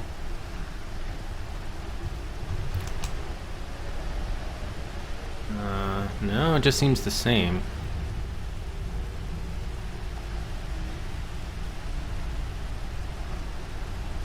Oh, really? Wait a minute. As quickly as you were able, you scrambled down the rough stone walls. 10 feet from the bottom, you slipped, landing with a clatter amidst the dusty bones. But this is what I did before, and just hide again. There's nowhere you can hide here. Nope, then it smells angry. Fuck. Oh, hide where exactly? I mean, hide in bones. I get. Well, hold on. Let me undo that. Hide in bones. You burrow down into the bones, piling more bones on top of you for cover while trying to make as little noise as possible. Oh, it already got angry. I mean, I guess we'll let it come, but maybe it just doesn't see us. I figured they were talking. They kept on emphasizing the sense of smell. I figured it would just smell its way to us, but we'll just see what happens. Time passes. Scarcely daring to breathe, you lie as still as possible beneath your cover of bones as the thing, whatever it is, moves closer. The shadow follows across the mouth of the well, and then the circle of light above you is blotted out by a shape so utterly blasphemously hideous that it is all you can do to remain conscious. Two grotesquely blue and childlike eyes blink down into the darkness of the well, searching. But it's... oh my god. He really should have done a smell solution here. We're lying under the children's bones. And then it is gone. Ah, jeez. You must have lost consciousness after all, judging from the stiffness in your limbs and the difference in the light. You have no idea how long you were out, but the creature must have passed you by. The forest is still again, the breathing and footsteps gone. Involuntarily, you let out a long, shuddering breath. Your score goes up by 2 points. Alright, I'm kind of... well, obviously, I'm a little upset about that because... the first thing I tried to do, before I even thought of the smell stuff, I went into the well to try to hide. It's fine that it killed me because I didn't hide in the bones. The problem is, it talked about it scenting. It was sniffing around, then it sniffs you, and then it goes after you. So I tried to address what the clues of the game were providing me with the fish oil. Man, that... based on the game's language, the problem was not that I was visibly... visible to the monster. The problem was that it could smell me. That, yeah, I'm not a fan of that. Not a fan. They shouldn't have emphasized so much this notion of it pausing and then sniffing, then it gets angry. because it suggests that that's the problem, the trigger. Just want to be friends. How's it going, Tack? Man, alright. Save here.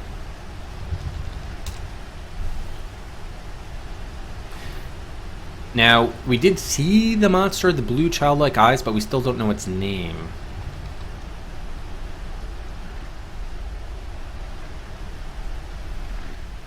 Yeah, I tried that yesterday, hiding... Well, like, I put enter the well. And then, of course, we died, but again, it was not because of visible reasons, it was because of smelling reasons.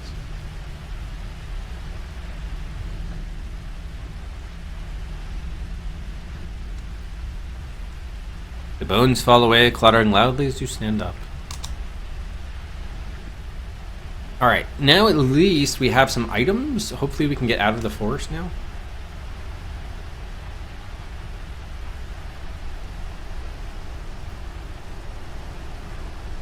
Okay, yeah. Ampled path. Down the road, sweet. What? A small group of townsfolk has gathered up the north end of the road. As you approach, where are we, deserted lane? Still breathless from your encounter with the thing at the slaughterhouse, they turn toward you, and that's when you notice that the one in the lead has an axe in his hand, and the one behind him has a pair of garden shears. A couple of men move over to your left, and several more step out of the forest behind you. All of them carry weapons or nasty farm implements of some kind, and all of them look as though they're just about ready to put an end to certain over-curious outsider woman who doesn't know enough to keep her nose out of things better left undisturbed. Shit, so are all the townspeople in league with the monster, or do they think that we're in league with the monster and they're looking to kill us? Man. In between job. Alright, so we'll probably take a death here. We probably would need to, I'm guessing, show them something. Or we could try just leaving to the churchyard, but let's save here. We have the mob.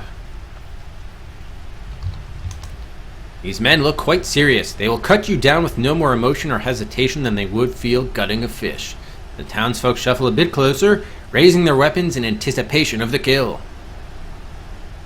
Alright, let's just let him kill us, but I think the first thing we would do to try, just so we can see the death, we'll let him kill us. But the first thing I want to try is going into that churchyard and see if we can take refuge maybe in the church basement. But they might cut us off. We might not even be able to access the churchyard.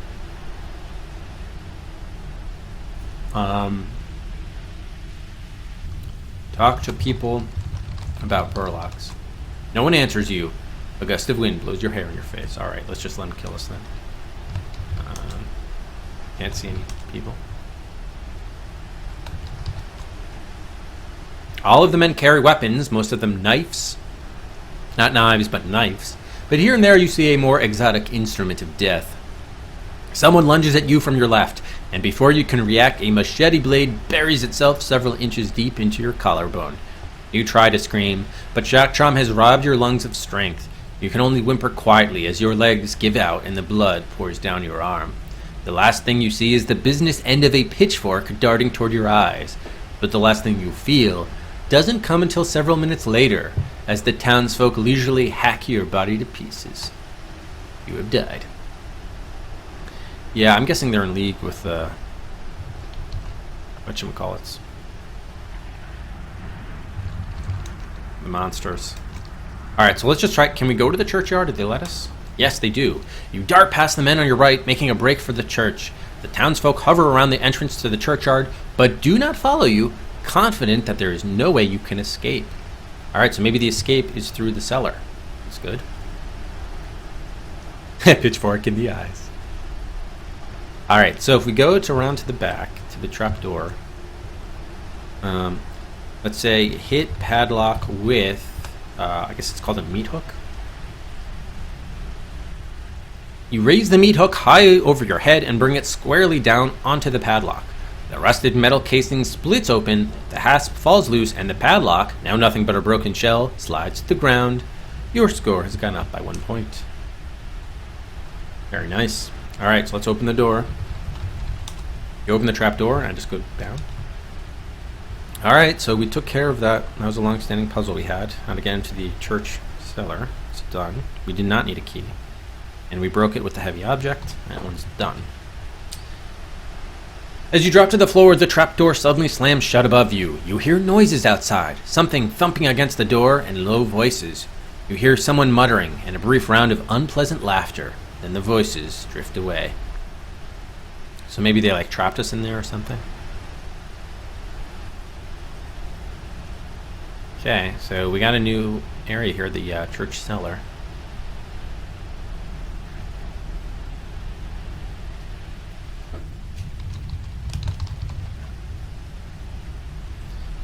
Centipedes and beetles scurry away across the rotten floorboards as you shine your light across the room.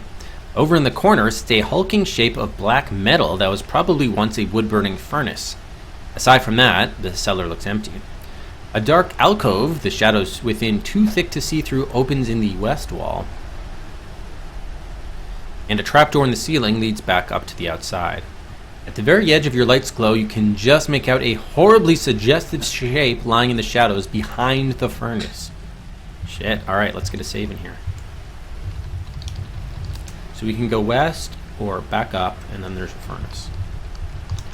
It's a big pot-bellied iron furnace, blackened from years of use, with a hatch on one side and numerous twisting pipes which snake out of the top and grope their way up to the ceiling. Let's look behind the furnace. Gruesome shape. There's a body lying behind the furnace. It appears to have been decapitated. Oh, fuck. Who did it used to be? It's the dead body of a woman. Her head has been raggedly hacked away, and her clothes above the waist are soaked through with blood.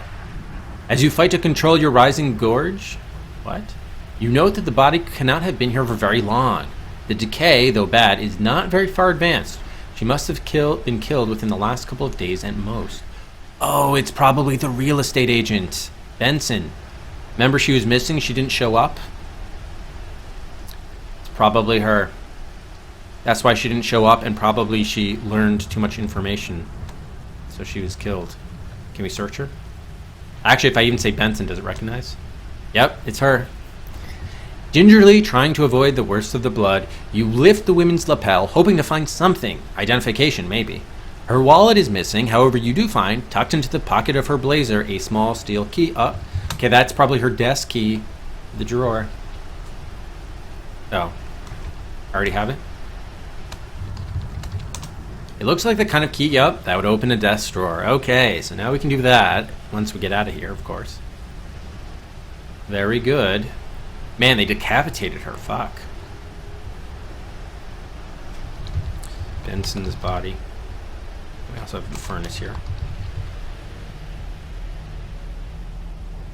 Alright, open the furnace, if we can. Your throat tightens as you slowly open the blood-stained hatch. Slow horror watches over you. You found exactly what you expected to find, of course. It's the real estate agent's severed head. Dun dun. Well, yeah, it's actually, yeah.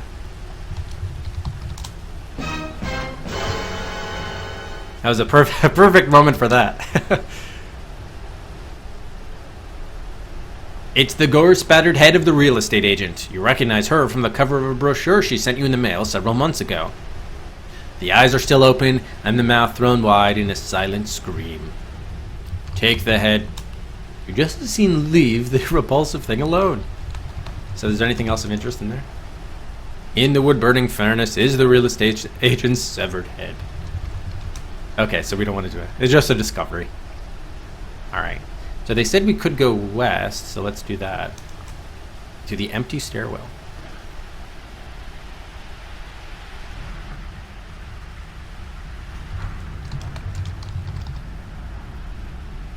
Probably should just move these around over here. Okay.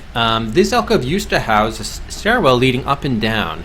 Now it contains only a few rotted boards jutting from the walls and an empty shaft dropping down out of sight. Above you hang the broken-off remains of the stairs leading up to the ground floor. The last shattered riser, only a couple of tantalizing feet out of reach. Well, shit. You were looking for the head, Peter? Alright, so we might be able to go up and maybe down? I think we should save and find out. By the way, our score is still at 37, right? Yeah.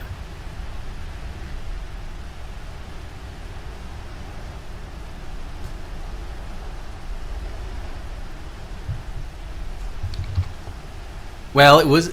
They keep on calling it Animal Skull, but it was supposed to be William, so I don't know. Alright, so let's see. Can we go down or look down? The walls of the shaft are rough stone, dropping down farther than you can see. Right. The pit at your feet is dark and fathomless. There's no way to safely descend from here. Well, don't do it safely. Do it dangerously. Jump. Oh, that's what we wanted to do. You take a few steps back, draw in a deep breath, and make a dash for the edge. At the last possible second, you jump, sailing out over the pit as you make a desperate grab for the bottom riser. And catch it. Unfortunately, you lose your grip on the broom, the styrofoam cup, the teddy bear, the meat hook, and the small steel key while trying to grab the riser, and they tumbles into the darkness below. The riser bends ominously under your weight, but doesn't give. Panting, you haul yourself up to the creaking stairs. Okay, so I think we need to put that stuff safely in our coat, because I think we just lost whatever we had in our hands. I think. So let's undo that. Michael's passcode was the our wedding date. So what did we lose? Put key in coat.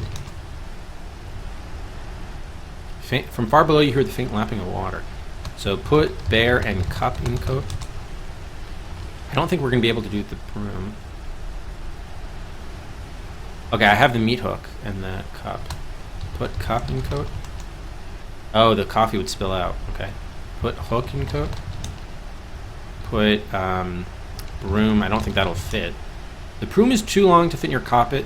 Fit in your pockets, deep though they are. All right. Hopefully we don't need the broom, but we'll drop it for safekeeping here, as well as the cup.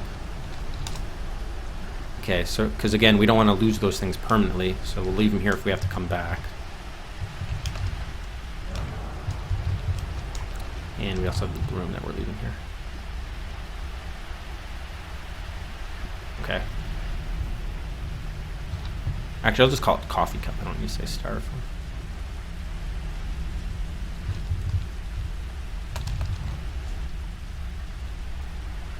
Alright. Jump now.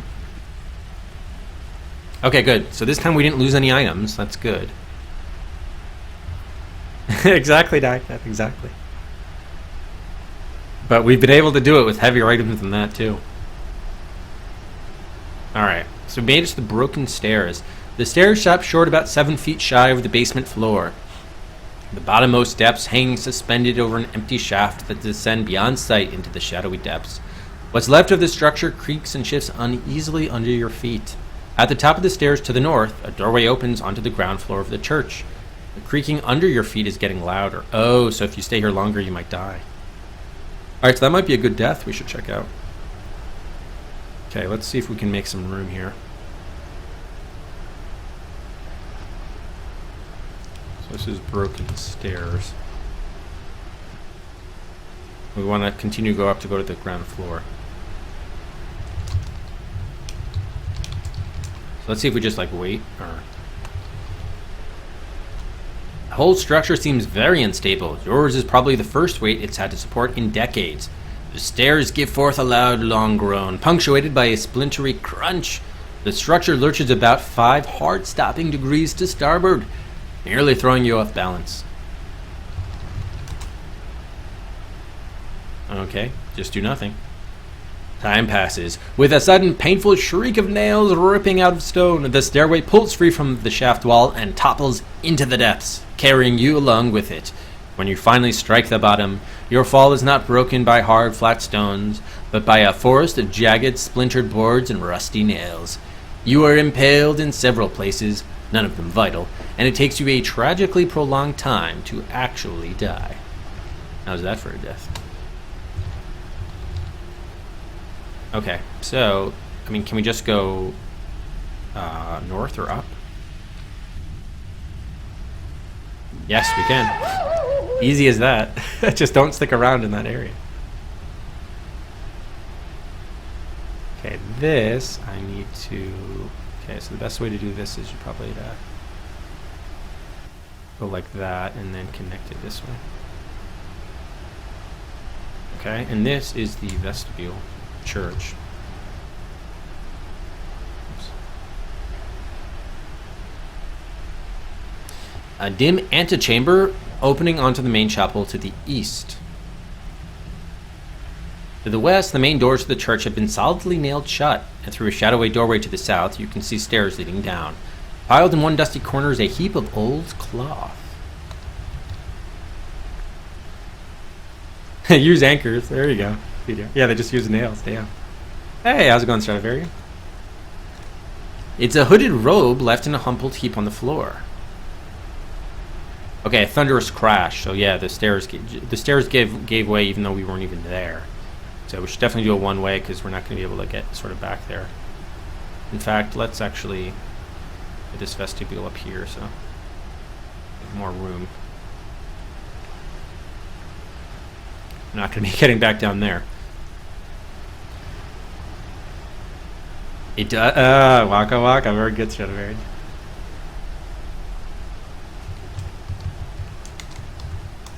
Waka waka. Okay, so long, Nico. Appreciate it. Thank you. Should we wear this robe? I mean, definitely take the robe. We might as well wear it if we can. Wear a robe? You'll have to take off the trench coat for... let's not do that yet. Because all of our crap is in the trench coat, so I don't want to ditch that. Alright, but we do have a robe.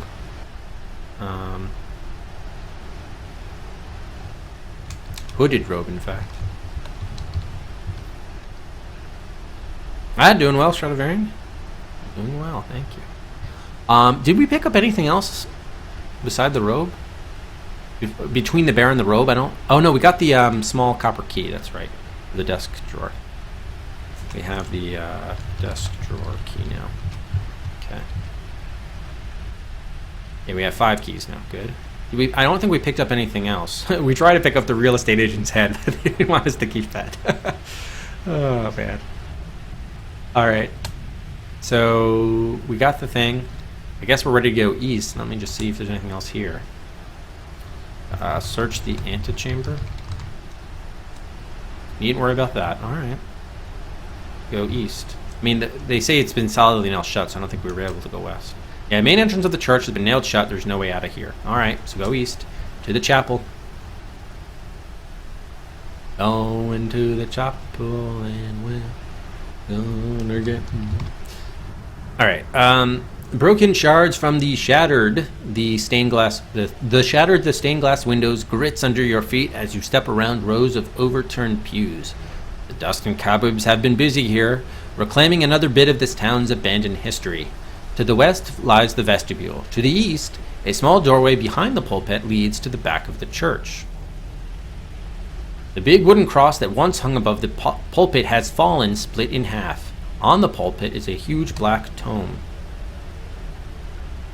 Well, I think it was a dusty, gosh. So maybe it was not perfectly fine.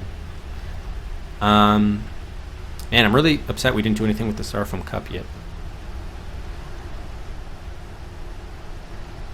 Summon ones? Yeah, maybe. We'll see.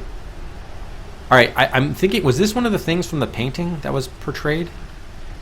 The church, the tome and something? Preacher was forced to read the book, yeah. Alright, let's save. And let's check out the cross. From the way it fell, it looks as though it must have been hung upside down. Oh, shit. Can we take it? The cross is too heavy for you to lift. Can we move it? No. Okay. What about the tome? Which do you mean? The huge black tome? Yes, I do. The complete manual of words and seals. It lies open atop the pulpit, thicker than an unabridged dictionary. Its thousands of yellowed, crinkly pages are bound in a strange black material that looks like some kind of hide, but clearly isn't leather. Your first thought was that it might be a Bible, but a glance is insufficient to tell you otherwise. Or is sufficient to tell you otherwise. The text within is arranged in 2 columns. The first in what looks like Latin, the second a translation in English. There are illustrations as well, horrible icons that make your skin crawl to look at. Let's read it. Read black tome. As you lean closer over the pages to make out the words in this dim light, the letters seem to writhe and crawl across the page, twisting themselves into strange combinations, horrible words that you've never read before. and yet somehow you can understand their repulsive meaning. Something about a blessed event, which will happen very soon, and a hideous god whose name may not be spoken. Is this the book that was preached in this church before it fell to ruin? Are these the gods these people worshipped? You want to tear your eyes from the page in revulsion, but some small, gleefully filthy part of you wants to keep reading, to uncover the secrets that the people of Anchorhead uncovered. Will you read on? We'll have to find out after this break. So I'm going to actually take a brief bio break, but yep, slots are open in the meantime, so feel free to purchase. Be right back.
All right, yeah, we'll have to see the trailer for Fable next time. All right, so let's take a look at the buys that came in. We got from Tack 3 slots for Slouching Towards Bedlam. That will kill and slay 3 poisonous kings. Slouching Towards Bedlam hangs in there at R5. And then from Nightcall 1 for The Taking of Beverly Hills. From Macaw, that moves out of Star Trek Judgment Rights to V67. And then Miria Slot Fortune, Tomb of the Middle Kingdom, moves ahead of Last Half of Darkness to V13. Yeah, so to see the rest, Akago, maybe you can upvote Nightbreed. Although please don't, because I hear it's really difficult and terrible. But yeah, these are intended so you get a feel for some of the games on the list.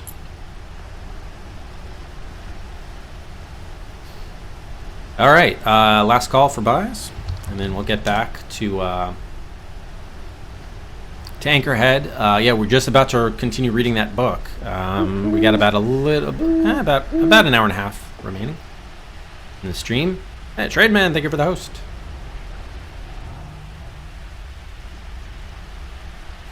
Yeah, I think Nightbreed has been the most tenured game on the Wrathful queue. I think so, Aardvark. I've got to take a double. I got to double check, but I think so. Like, or I did find them, but they were like 11 or 15 minutes long. Like Around the World in 80 Days, I have to manually cut that clip down. There are a few games like that. There might have been one other one where I couldn't find something. I found Bill and Ted's Excellent Adventure. Maybe Wayne's World? I can't remember which one it was. Hey, how's it going, Joy? Knox, 2 more for The Farm Nightmare. I'll move ahead of Fascination in 221B Baker Street up to R14. Okay. So we'll turn buys off there.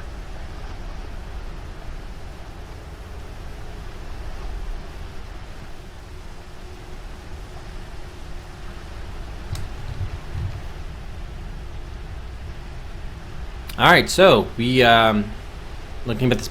Dare we read on? Of course we dare. We've got to do this. We will read on. As your hungry eyes lap up word after blasphemous word, it all becomes clear to you. You come to understand the true nature of he who is named not, and what the Verlacs were trying to accomplish all these years, preparing the people of Anchorhead for the blessed event. It all makes sense to you now. You step back, smiling, from the podium. There's no need to be afraid, you realize, for neither yourself nor your husband are in any danger. It's all right. It all makes sense. And when you raise your hands to your face and slowly push the fingernails of your first and middle fingers into each eye, digging the soft, bloody tissue out and dragging it down your cheeks in ropey smears, why, that's all right too. It's the most natural thing in the world. You have gone utterly mad, but you have not died. You've just gone utterly mad. But yes, it is a death, because we must now restore. Actually, I guess we could just undo and just say, no, don't read the book. You step away from the podium with a shudder. Remember, the preacher was forced to read this book. That was probably your clue that it's not something you should be doing. Utterly mad. So it was a good death to see. So let's just make a note of this, that we have the cross here and the podium with the tome. I'm guessing we can't take the tome with us because it's really heavy, but let's try. A horrid coldness leaps into your fingers as you try to pick the book up. It flows from the book itself into your body, soaking into your bones and making your back teeth ache. Quickly you set the book down again, absently trying to rub the unpleasant sensation from your hands. Indeed. Okay, so we have stained glass windows here, pews, dust, and cobwebs. Let's check out the shards. Need more about those. Windows? Stained glass windows are old and coated with grime, and many of the panels have been broken out by time and vandals. Enough remains for you to make out the most of the designs depicted in them. However, and you find them vaguely disturbing. Saints, at least none of the saints you're aware of, should not be depicting performing such acts, nor with such insidious leers on their faces as they perform them. So this is letting credence to this notion that while the Verlacs were running the show and were evil, they kind of turned the town evil alongside them. Because remember, the town resented the Verlacs Cretius originally with his coven of women? I'm wondering if over time they were sort of... Remember, we had like the fish lady, the librarian, and the people in the bar were all like hostile to us, and even now we had that angry mob descending on us. So I'm guessing the entire town is just like totally gone. It seems to be suggesting that, because then they built this church that sort of the ode to all this evil shit going on. That's true. Yeah, it's all a matter of perspective, I suppose. All right. Did we check out the pews? The once orderly procession of benches is now a jackstraw jumble of broken wood. Nothing of interest there. Boards nailed across the windows on the outside prevent you from seeing out. Okay. Oh, and then dust. Here, we'll sweep the floor. Doesn't get much cleaner. All right. Let's continue east to behind the chapel.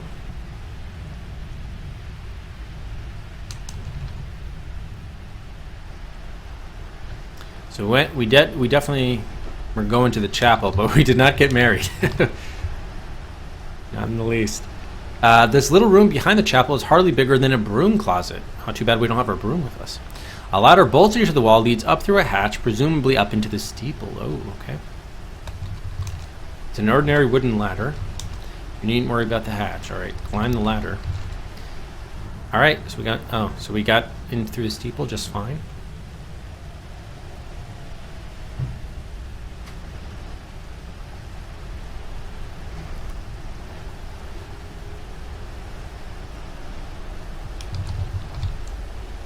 The steeple. A tiny space inside the tip of the church's steeple, barely 5 feet across, the walls tapering to only 2 feet across, some 12 feet above your head.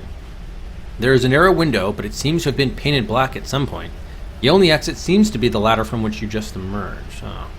We do have an old length of rope dangles down from a square hole cut in the ceiling. Okay.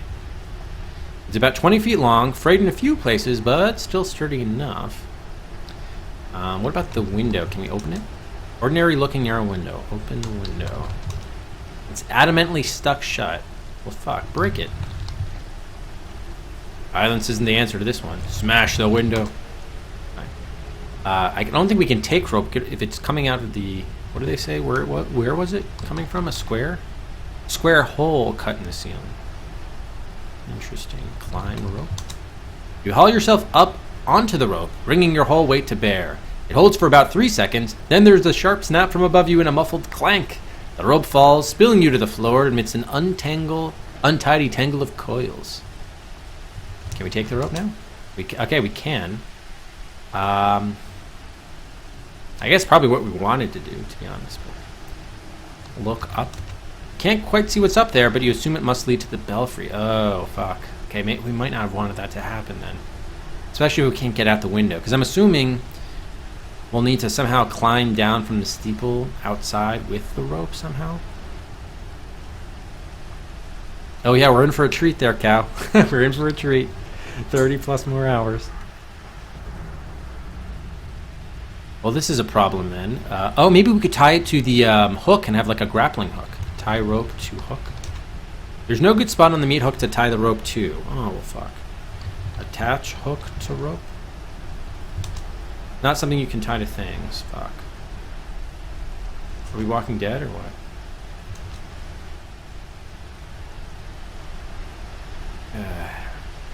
Well, maybe... we might be able to get back down to the basement, I suppose. Length of rope. Yeah, I guess we could try that quickly.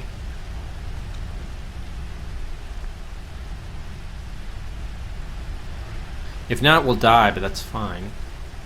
Then we'll restore anyway. And we can see a new death, perhaps. Oh no, it's probably just we're gonna get impaled.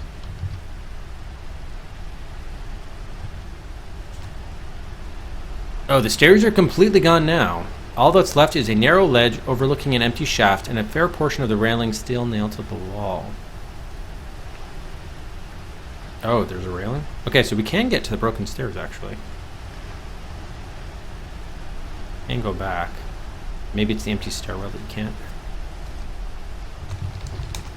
This length of railing is the only part of the stairs that didn't pull free of the wall and go crashing into the empty shaft below. Can we tie the rope to the railing? Tie the rope securely to the railing, letting the other end dangle down into the dark shaft. Okay. So, climb down, rope. Leave both hands free before you climb down that rope. Okay, what else do we carry? Robe. Put robe in coat. No, oh, shoot, not the rope, the robe, sorry. Robe in coat. No matter how tightly you roll up the heavy robe, it's still too big to fit in your pocket. Really? Damn it. Alright, drop the robe here then. Maybe we were... I wonder if we had read the tome while wearing the robe, whether that would have been a different situation. We might need to try that next time, but for now we can't do much. Alright, climb down rope. Gripping the end of the rope tightly, you lower yourself off the edge and shimmy down into the darkness. Down into the darkness.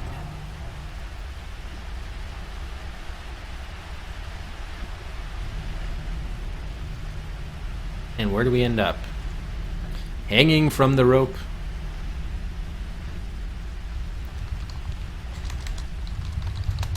Your feet dangle over empty space. I'll say hanging from rope. Looking down, you can barely make out a faint glimmer of water far below. I might have had to throw the other rope to the empty stairwell. I don't know if we want to go down here, but I guess, like, let go of rope? I don't know. Oh, it's far below, though. Fuck. Alright, let's just do it, then whatever. Let go. Let go of rope. You take a deep breath, shut your eyes tight, say a quick prayer, and let go of the rope. The heart-stopping plunge lasts only a second or two before you hit shockingly cold water. Your flashlight goes out and blackness envelops you. Water rushes into your mouth and nose. The stone bottom slams into your side and nearly knocks the wind out of you. And then you find your feet, and your head breaks the surface. Blindly you thrash about until you find higher ground, and you crawl, choking and sputtering, feeling cold brick beneath your fingers. It is pitch black and you can't see a thing. Oh, but our score goes up by 2 points. Look at this. All right, so we got affirmation that we were on the right track here. So here's the question. Let's get a save in here. 39 darkness. Do we have all our stuff still? I mean, can we turn on the flashlight or did we lose it? No, we have it. But did it get fucked up? Because it's... Okay, yeah. It must not be quite as waterproof as you originally thought. The beam flickers unsteadily, and you have to bang it against the palm of your hand a couple of times to get it to work. Oh, but we made it to the vaulted tunnel. Wait, is this the same one as the sewers? The walls of this long rectangular chamber are made of crumbling brick, not concrete. Most likely it was built at some earlier period than the rest of the tunnels. The ceiling is lost in darkness above you, but from the sounds of the echoes it must be pretty high. Water flowing in from the northwestern tunnel has pooled in a depression. Yeah. Okay, this is from the sewer area, so... Hang on, where was that? It was like way up here.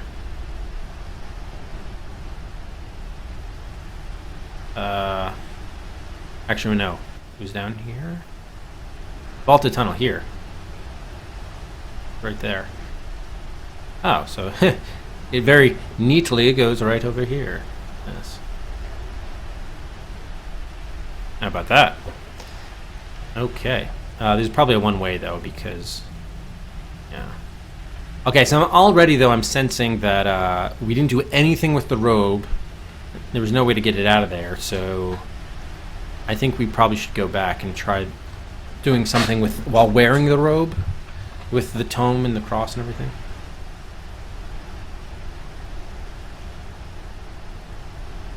Shattered wreckage of the church stairways lies half submerged in the water-filled depression. You are lucky to have missed it in your fall. Indeed so, indeed so. Alright, so let's save. It can go over this. Well, I guess we really ought to call it vaulted tunnel. All right, let's quick before we continue, because this should get us back out into the town area. I do want to try if we go back to the chapel. Let's try dropping the coat, wear the robe. Now examine the cross. Can we put stuff in the robe? If it just acts like another thing, maybe we just exchange the trench coat for it. Black tone.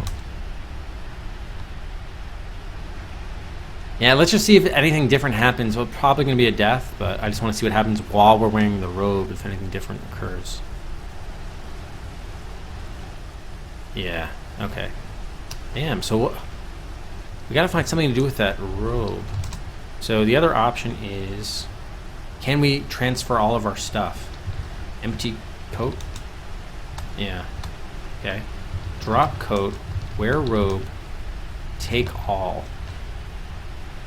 No, you can't. So it doesn't fit stuff there. All right, so we got to find something to do with this robe in the church or the chapel. We picked it up in the vestibule.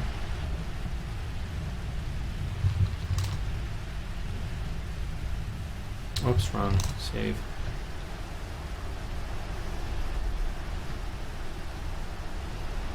$37 out of 100? No, I think we're up to 39. We got 2 points for dropping into the vaulted darkness. Maybe we can do something with the robe in the steeple?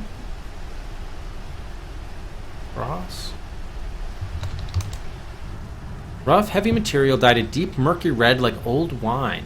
Its voluminous folds would easily cover you head to toe. So is there, but we don't have anyone we're coming across that we need to be concerned about. Yeah, it said 37 out of 100 because I restored to when we had 37. Try to find something to do with this robe. There's an earlier save before we got those extra 2 points.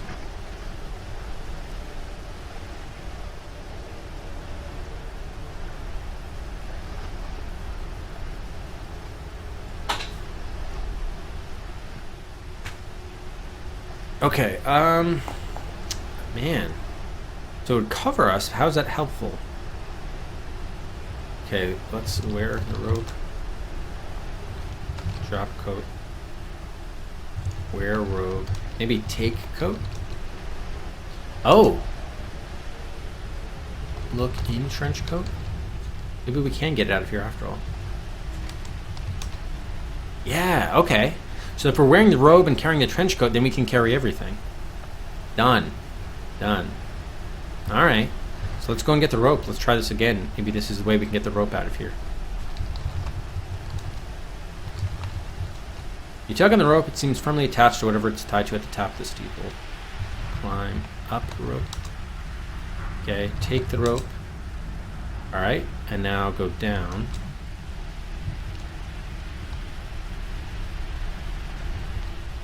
Okay. Tie rope to railing. Hey, Sumo. Climb down. So what do I have in my hands? Oh, my trench coat. Ugh.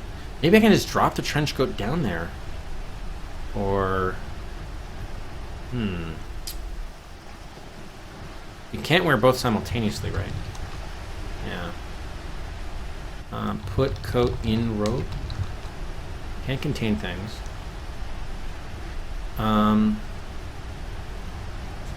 Put drop coat down shaft.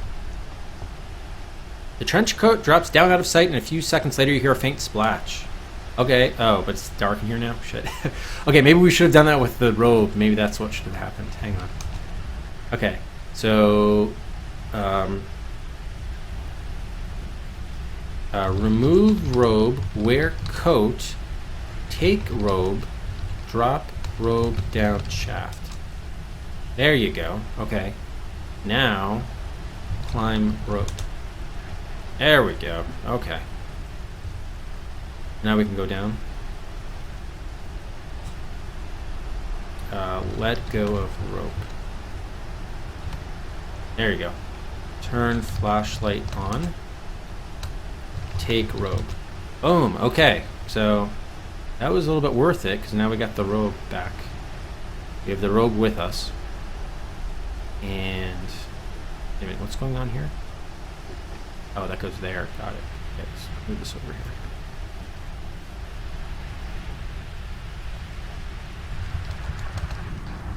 Let's put rope. That should be a one-way.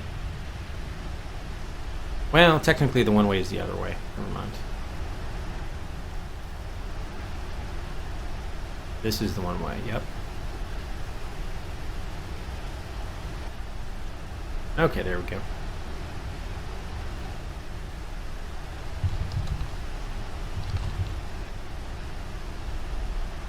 Where does this start? There we go. Okay. So now we're in the vaulted tunnel. Okay, now let's save again in the vaulted tunnel. Yes. So hopefully we didn't need to do anything in the belfry.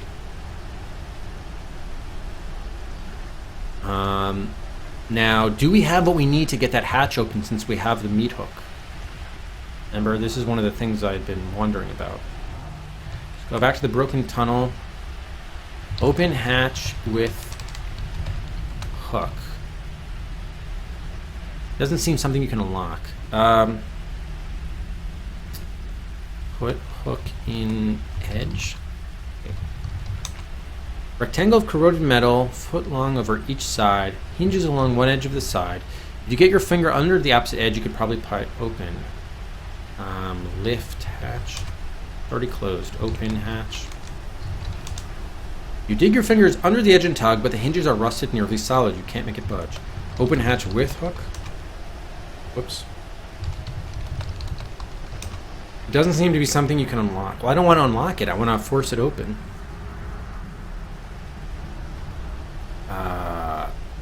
Put hook under edge. See, I wanted to use pry, but doesn't know that word. Pry hatch. Open with hook. Damn it. Insert hook under hatch. Fuck, man. Longest game is Discworld at 54 hours.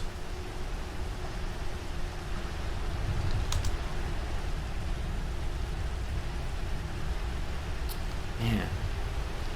Pry hatch open. Doesn't know that. So what about the hinges?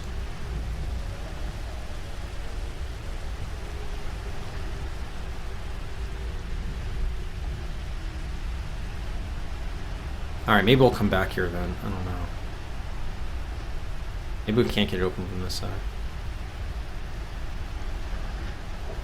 Hey, welcome, Richard. Yeah, I mean, Discworld is amusing and well written. It's just totally unstructured and tons of bad moon logic. So, I would say it'd be more enjoyable to watch than to play. That's what I would say. I wouldn't try to play it yourself. But if you see someone streaming it, then I would tune in that way. That's what I would say. Or alternatively, you could just play it and play it with a walkthrough. That would probably be fine. It makes sense to Discworld fans. All right, maybe. I didn't even know Discworld was a thing until we played it. Yeah, you'd appreciate it for sure, but from a puzzle-solving standpoint, it was pretty awful. All right, so let's go. Yeah, let's just come back here, I guess. Up, access shaft, north.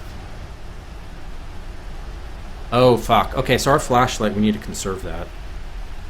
So let's actually restore to when we first came in, and then we'll only use it when we need to. Can we move in the dark? Does it matter? Maybe it doesn't. Yeah, it doesn't. As long as you know which way you're going. So you have it previously mapped, you don't really need it unless you need to see visually. I'm just going to change all these rooms to dark because obviously you need a flashlight here. So our flashlight is weaker. That was the consequence of going into the water, unfortunately. What if we had wrapped it up in something? That could be interesting. Probably not. Don't worry about it too much.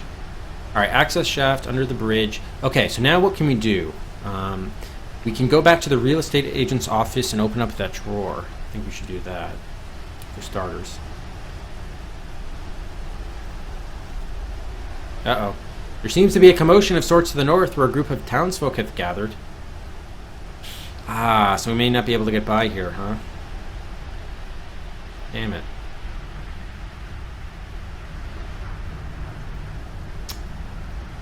Fuck. So let's check it out, but they're probably going to try to kill us again. A group of wary-looking townsfolk has gathered, keeping a watchful eye on the streets leading to and from the bridge. The townsfolk toward you as you walk blithely up to them. Suddenly, someone's finger jabs out at you. "It's the woman!" he shouts. "Get her!" The cold wind blows harder, tugging at the hem of your trench coat.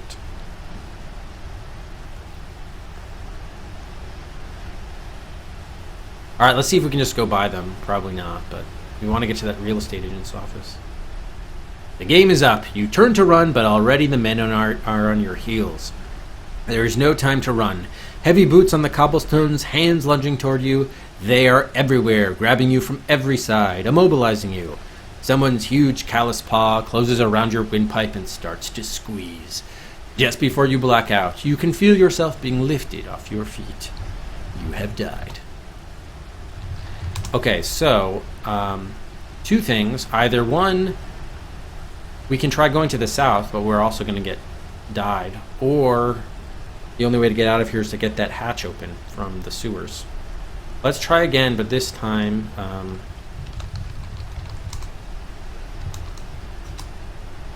can we... the north wall is a small metal door. No, I can't go east. Yeah, I had this mapped incorrectly. This actually goes here. Let's move this down there. Probably okay. Whatever. So we're under the bridge. Can we see them? Oh, right. Is there any way we can, like, swim to the other side of the river? To the narrow street? Maybe. That way lies the river. Swim in river. Enter a river? Nah, you can't do that. Alright, so if we go to the river walk, we're okay. Vacant lot, we're alright. Wharf, we're good. Now, if we avoid the bridge, are we alright or not? Yeah, I think we're okay. So we may be able to get back to the house.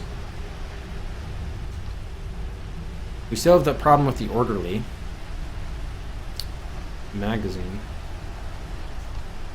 Oh, we can probably get by them if we're wearing the robe, couldn't we? We probably could. We probably could just disguise ourselves. All right, let's remove coat, wear robe, and now we have the coat still, right? Yeah. Let's see if we can just go by them if we're wearing the robe and we're disguised, because then they wouldn't be able to finger us. Oh, they still saw us? Come on. It's the woman getter? What the fuck? I thought it covered us from head to toe. Here, like, put on hood, maybe? Is that a different thing? Put on hood? You're already wearing that. Damn. Or lift hood, maybe? They accomplished very little. Fuck. So they still saw us even though we were wearing the hood. Wow. Or the robe. That sucks.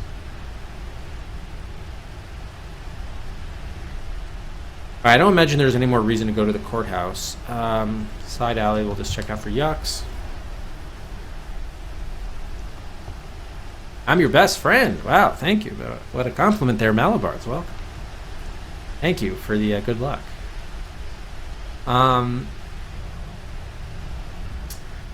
Yeah, that sucks. I thought that would be a disguise. We don't have like a mask or anything. Do we? How did they see us? Put the jewelry box on our face. We do have the skull. Alright, so we can go back to the house. I don't really want to, though, because right now, what we know we could do is open up the real estate agent desk, right? I think probably we got to go this way. I think the intended solution is to open up that hatch. I'm starting to conclude. Because right now what we want to do is open up the desk drawer in the real estate agent's office. Maybe we can go back and show the mother the bear, the teddy bear. I've been wanting to do that. Yep.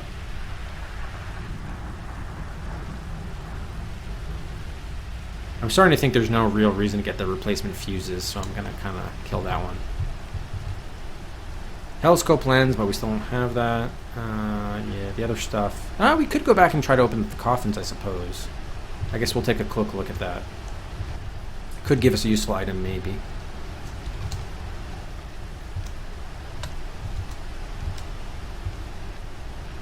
Unlock back door. Okay. North, I think. Turn flashlight on. Okay. Search for Edward. Open coffin with hook. Anna's coffin, Julie's coffin, Edward's coffin, or William's coffin. Edward's coffin.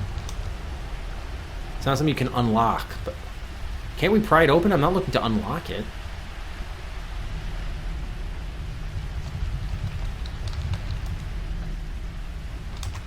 No. Sealed with lead. Strongly built, sealed with lead, without a chisel or a crowbar. Well, I have a crowbar, right? Yeah, or it's a crossbar. Same thing? The hook parts just stick out between the third and fourth fingers. Wait, so what is a crossbar then? Maybe I'm not visualizing this properly. Yeah, I know what it is in soccer, but... Oh, this thing? Huh. Okay, so I guess it's this thing. Or elevator. Because that kind of has a little bit of a hook on the end of it. I don't know. Kind of makes sort of sense. But clearly that they're not considering that to be a crowbar, so I guess we still need that. Oh, that's the handle of the bar?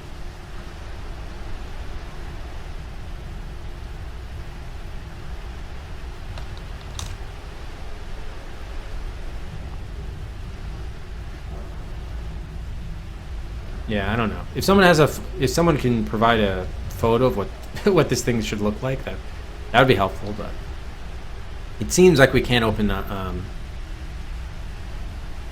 Oh wait, made for hauling around carcasses with a minimum of ceremony. Oh jeez. Oh yeah, like what butchers use, right? Got it. I think that's what it is. Yeah, I think I like because they use it. Yeah. I think. Butcher crossbar? No.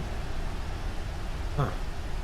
All right, I kind of know what they're talking about with the hook, but so bottom line, we can't get the coffins open with this. I mean, they said pretty much clearly. All right. So yeah, I mean, netting it out, I think we're gonna have to get open this hatch somehow. Either that, or we do some ritual at the pillars. But yeah, let's. I guess we'll try again with the.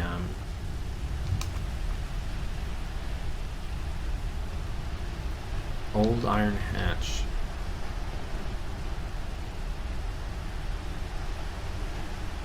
So we can't open the hatch with the hook.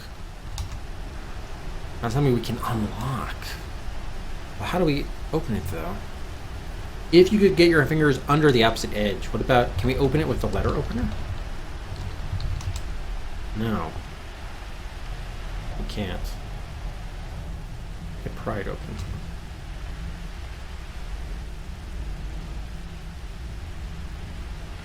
Let's see, Nakin. Yeah, okay. Yep, thanks, Nakin. Yep, that's kind of what I had envisioned. A boning hook with polypropylene handle. And a large cuts of meat like a pro with this 5-inch T-shaped boning hook. I don't know why they call it a crossbar then. It's not really a crossbar. Oh, the yellow part's the crossbar? Got it.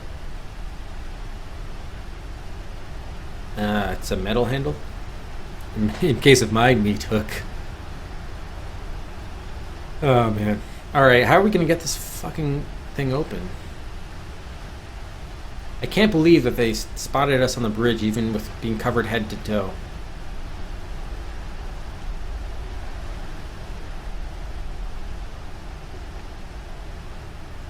Where are we? Yeah, here, the hatch.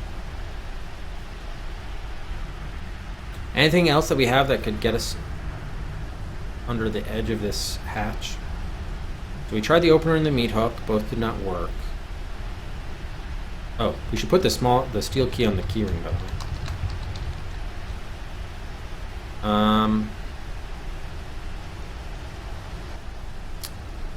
Man. Skull. Lift hatch? Already closed. I know it's closed. Let's push the hatch. You dig your fingers under the edge and tug, but the hinges are rusted nearly solid. You can't make it budge. So here's the question. Maybe we have to... Can we remove the hinges at all? I'm not wearing that? Take hinges. It's hardly portable. Break hinges. Unscrew hinges. Accomplish very little. Actually, that would accomplish a lot, I would argue. Lift hinges. Pretty close. Maybe we need to be opening this hatch from the other...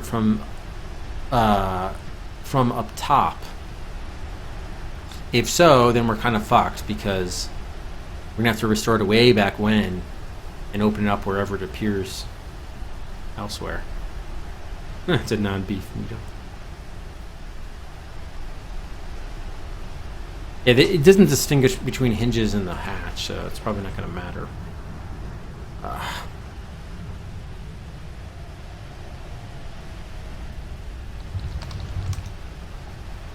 Under the edge. Again, I'm still having trouble like visualizing this.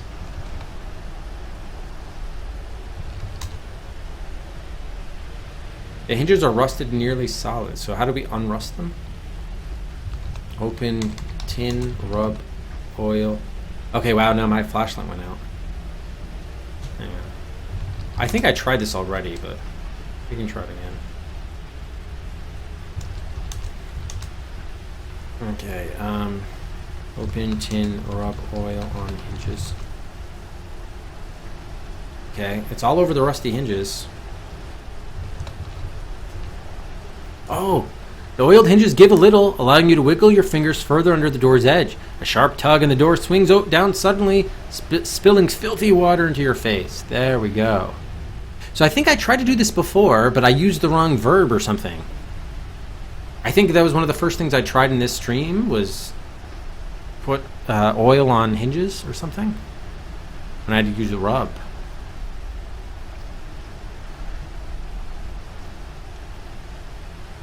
Alright, they didn't give us Cedric's, or points, but I'm going to give out Cedric's for that. That's some good progress there. Now you have malaria. Outflow tunnel. Ugh. Alright, so this, we need to do one more thing here.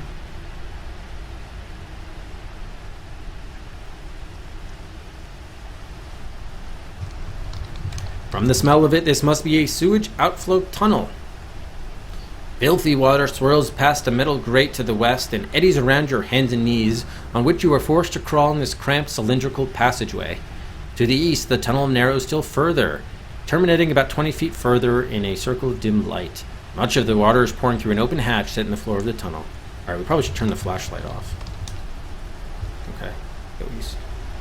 You reach the end of the pipe and wiggle your way out, dropping awkwardly to the sand. Yes, the narrow beach. Yeah, okay. So this does hook up with the sewer pipe as I imagined it might.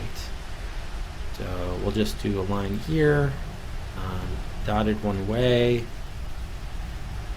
to narrow beach.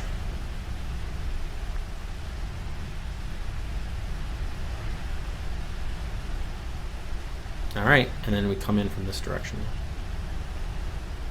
Let's do, how do I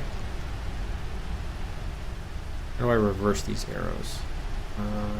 Oh, reverse line. There we go. This is from... What was the room? I'll just say sewers.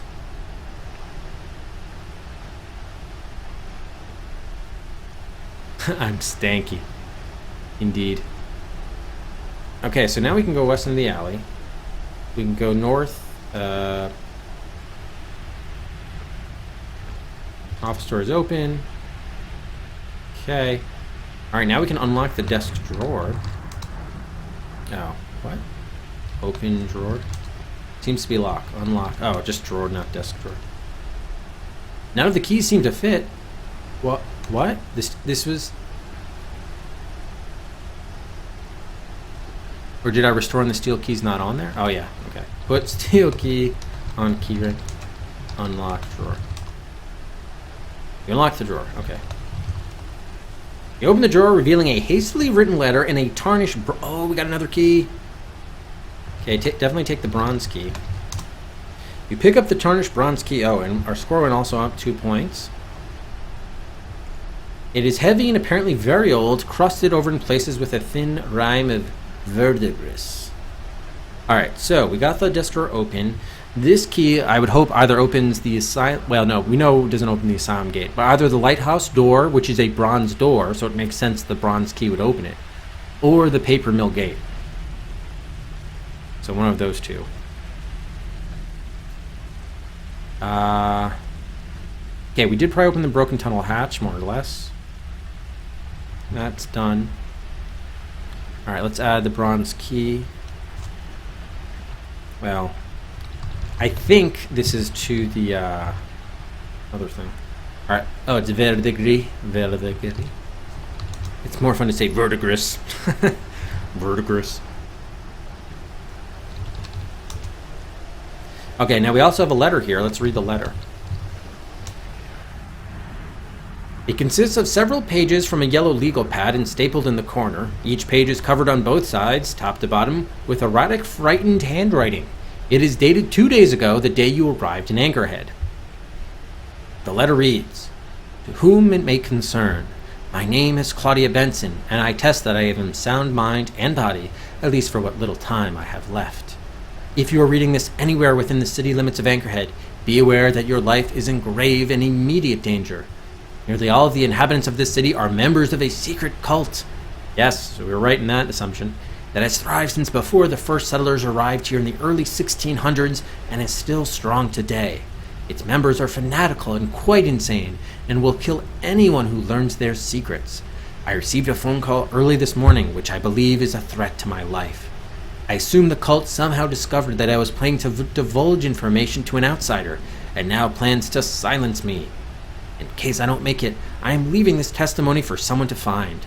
Hopefully, it will be someone who can put a stop to this madness once and for all." Yes, that someone is us. "The cult originally evolved from the rituals of the ancient Misquat Indian tribe that once lived in this region. Although this tribe is now extinct, its beliefs have been passed down relatively unchanged through generations of settlers for nearly 4 centuries. These beliefs center around the worship of some sort of demon or god from the outer reaches of space, which visited the Earth millions of years ago and will return someday to wreak terrible destruction. I am unclear on the exact details, as there is very little historical information available on this tribe, unless the university is hiding material from me, which I am half convinced may well be. The ringleaders of this cult are and have always been the Verlac family. Every second generation a male Verlac is born, and the role of high priest is passed down from grandfather to grandson, following some arcane ritual of ascension. Well, it's also grandfather to son, because the grandson is the offspring of the grandfather and the daughter. So, it's kind of simultaneously both a son and a grandson. Following some arcane ritual of ascension.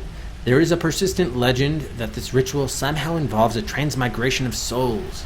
That in fact, all male Verlacs are actually the reincarnation of the original founder of the American line. Gracious. Although this is obviously nothing more than local superstition, the legend has such a hold on the people of the region that it may have become a self-perpetuating delusion on the part of the members of the Verlac family. Each male child honestly believing that he is his own grandfather reborn. Edward Verloc rejected this obscene birthright, and I believe that the townspeople drove him to insanity for it. Family don't? Yeah, indeed, Knox, indeed. Regardless of the truth behind these legends, the cult is planning to act very soon. In the 1920s, Edward's grandfather Mordecai Verloc began preaching that the return of the nameless god was imminent, specifically that it would occur the day after tomorrow. He reopened the defunct paper mill, converting it into a factory to build some sort of device, a beacon with which to facilitate the nameless god's entry into this world. This device is very nearly finished, and in 2 days they will be ready to enact their great ritual, what they call the Blessed Event. It will most likely entail the wholesale slaughter of every non-cultist man, woman, and child in the city. The child abductions of the past few years were most likely preparatory sacrifices perpetrated by the cult, and there is no reason to believe that the killing will stop once their great ritual is complete. If you are in fact the young man who planned to move into the Verloc estate, or woman, you must be careful. This cult is almost certainly watching your every move and will attempt to induct and brainwash you into their cult, or, failing that, murder both you and your wife. I had hoped to warn you upon your arrival, however, as the message on my answering machine this morning attests, I don't have much time left. With any luck, I'll be out of the city by tonight. If I don't make it, please try to stop these people. This key might help. I managed to dig it out our old property file on the lighthouse. I know they consider that building important for some reason. Do what you can with it, and be careful. These cultists are a menace, inbred and insane to the last man, and no one will be safe until they are wiped off the face of the earth. Good luck, and be careful. Claudia Benson, decapitated. Okay, so it was the lighthouse key as we suspected. Awesome. Alright, let's save. Oh, we already have a save here.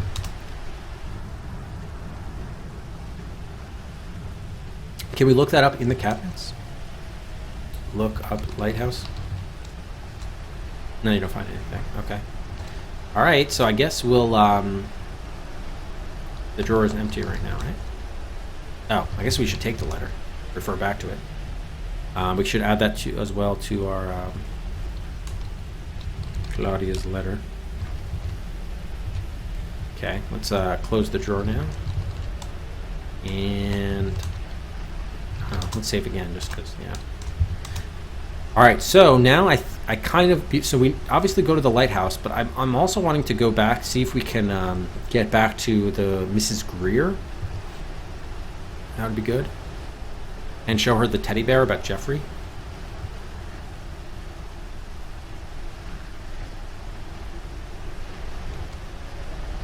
Yeah. West. Paper Mill, north. Okay. Knock on 11. Okay. After a moment or two of silence, you hear a furtive rattling, and the door opens a crack to reveal a woman's pale and haggard face. She stares out with you a mixture of trepidation and mistrust. Show bear to woman. The woman's eyes widen in sudden recognition, and she takes the teddy bear from you, turning it over to read the name stitched on the back. Tears well up in her eyes, spilling over onto her pale, sunken cheeks. "This is my boy's," she whispers. "This is Jeffrey's." She looks at you suddenly. "Where did you find this? Did you find—" But then she stops. She can see from your face that you have not found her son, only this one clue. But even one clue, however tenuous, offers possibility. And the woman's face softens just a little bit with something that you guess hasn't made its home there in a very, very long time. "Come in," she says softly. "Thank you for bringing me this. Please, come in." She steps aside from the door and you enter her home. Okay, so we made some progress here with this.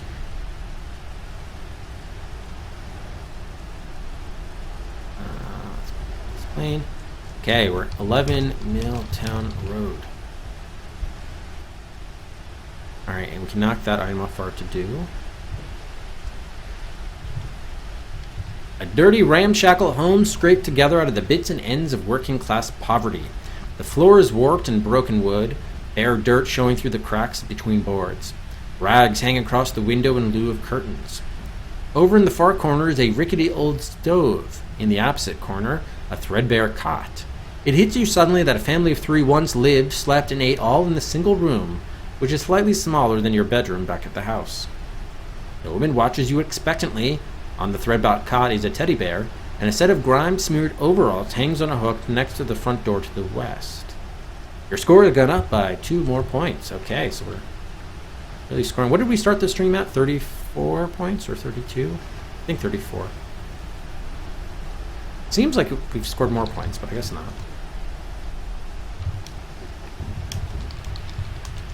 Alright, let's take a look at this cot. You bought this...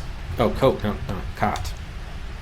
It looks barely big enough to sleep even one person comfortably, and yet it's the only thing in the room approximating a bed.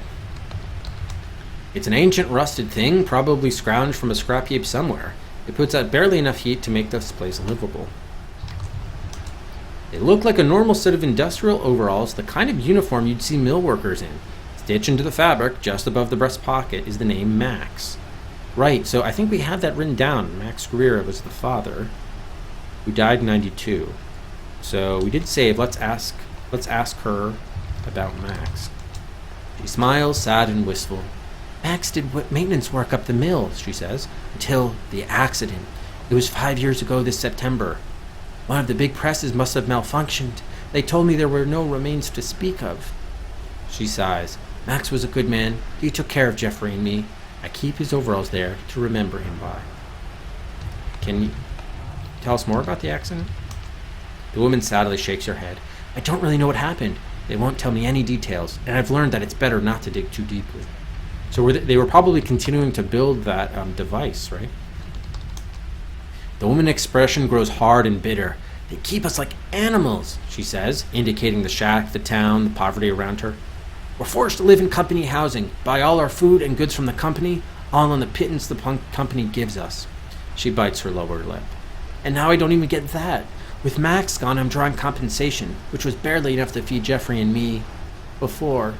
She stops as her lips begin to tremble. Ask Mill about you.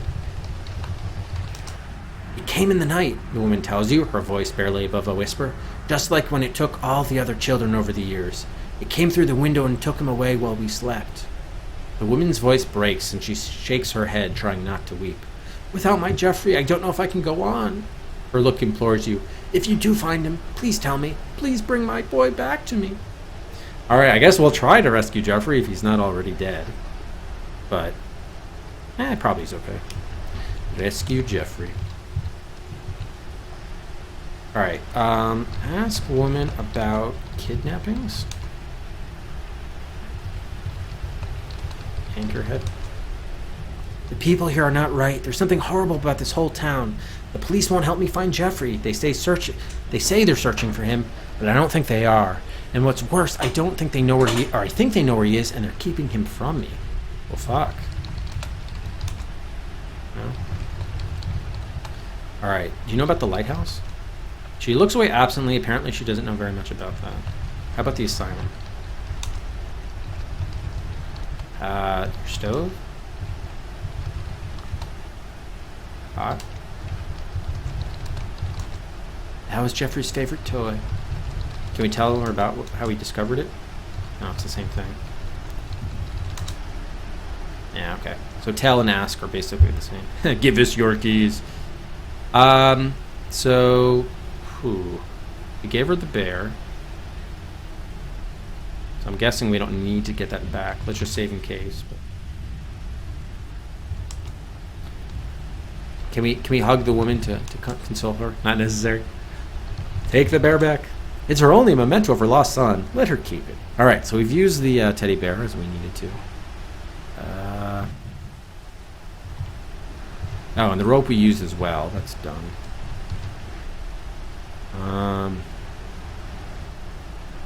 We have the towel still. Okay, let's look at anything other to ask her about. She might know. Train? No. About a mist.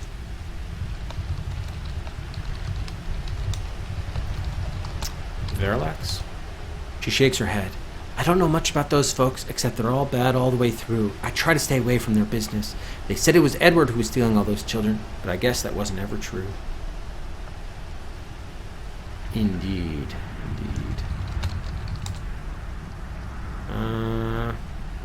You know about the light? I asked her about the lighthouse. Obelisk?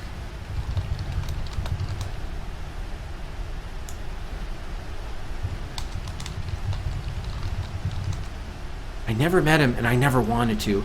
I do know one thing, though. He never took any children. The woman shudders. What took those children was something altogether different. Something monstrous. The woman's eyes grow wide. Have you seen it? She whispers.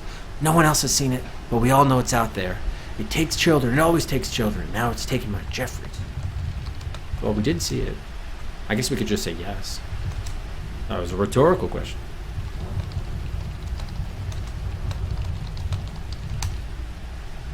Okay, so that's the same as asking about anything. All right, so I'm just wondering whether is there anything we should show her, ask her, Chuck.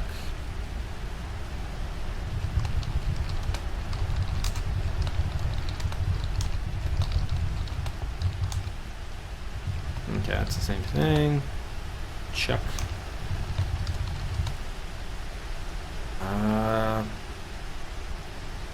Yeah, do you know about the other kids?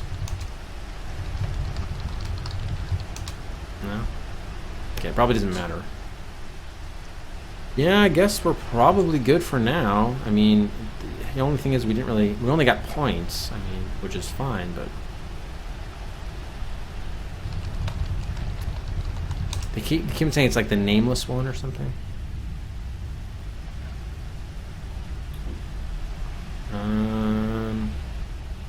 Here, let's play our flute. Can we open your stove? Not something you can open. Sleep on cot. Lie on cot. You're not here to take advantage of this woman's hospitality. Alright, yes, I guess we're done for now. We'll come back. We'll say cot, stove, bear, teddy bear. Man, I wish you would help us out, though, with the paper mill. Doesn't have a key or anything. Alright. Alright, let's go to the lighthouse. Front door. Oh, front door's to the west. Interesting. This is actually like here.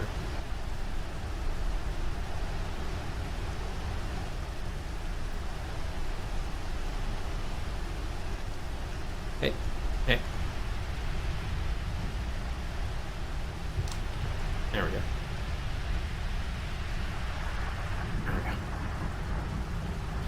Real estate lady? Real estate lady's dead. Clean up this stuff. We had to leave the broom in the basement. We don't have the broom anymore. At least it's accessible if we need it, though. Oh, shit. You know what? I probably should have dumped that. Well, I guess it doesn't matter too much. I was wondering if I should have dumped that. If we had dropped it down there, we could have picked it up in the sewer again. Hey, Richard. Yeah, it's a suboptimal system. Because if I weren't streaming, I would have a similar system. I would just have a greater window. Like, what you're seeing on the stream is literally what I'm seeing too. So that's why I have to do all this scrolling and stuff. So, like, ideally I would just have, like, a monitor that would just have notes on it. And I wouldn't have to, like, do quite as much shorthand as I'm doing. But it's all right. This one is definitely many games we don't have to take quite as many detailed notes for. But there's a lot of stuff going on in this one. So it's kind of important. The woman attempts the wand, smiles, you make ready to leave. Thank you, she says softly, indicating the stuffed bear. If you discover anything else, please let me know. Should we tell her about the bones, actually? It's probably not going to make her feel good, but... Wait. Oh, I'm in the shantytown. Knock on the line.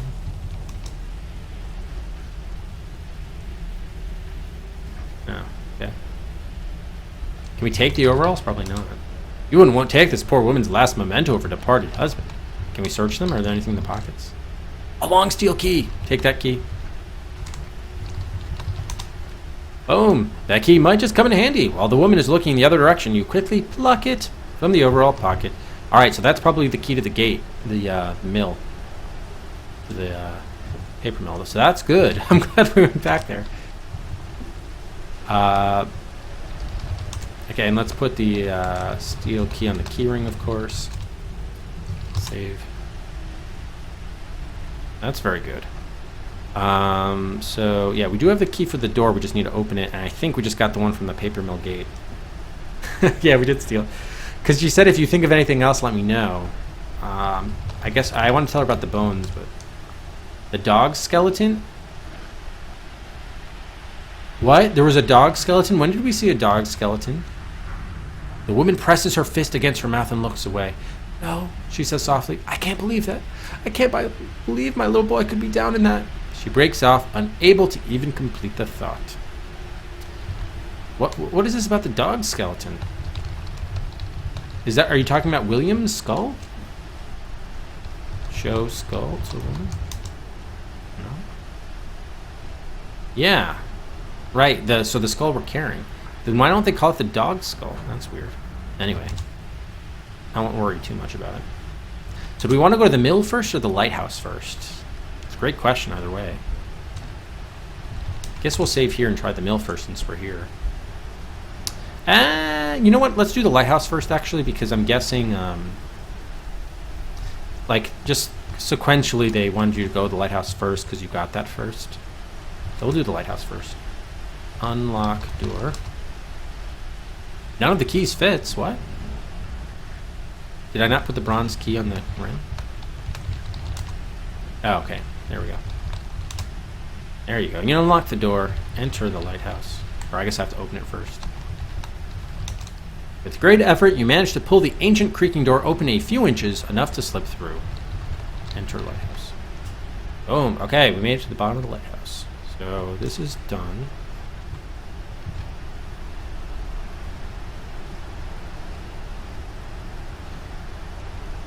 Don't have to worry about the bronze door anymore. The sound of the ocean is muffled behind the thick cinder block walls.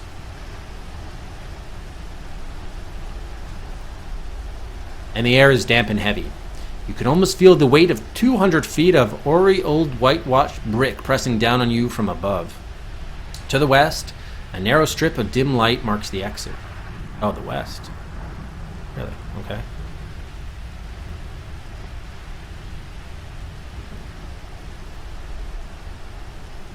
Cracked concrete steps lead up. Oh, so this was entrance was to the east, I guess? Yes.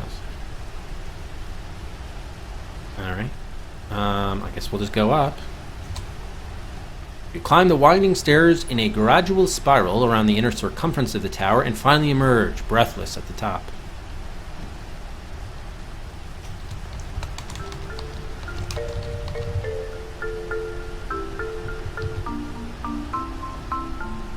Alright, and I guess we'll pause there if anyone has any buys to make.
Alright, so no buys?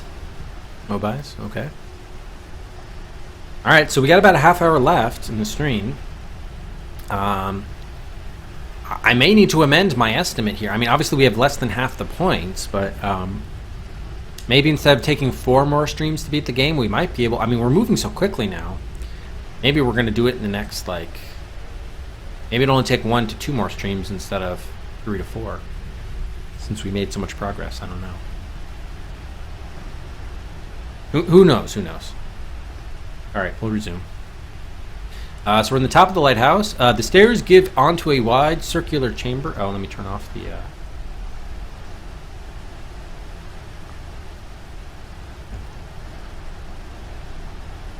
Well, I think for a graphic adventure we'd have more deaths, but it's easy to see when they're coming, so that's why we don't have as many.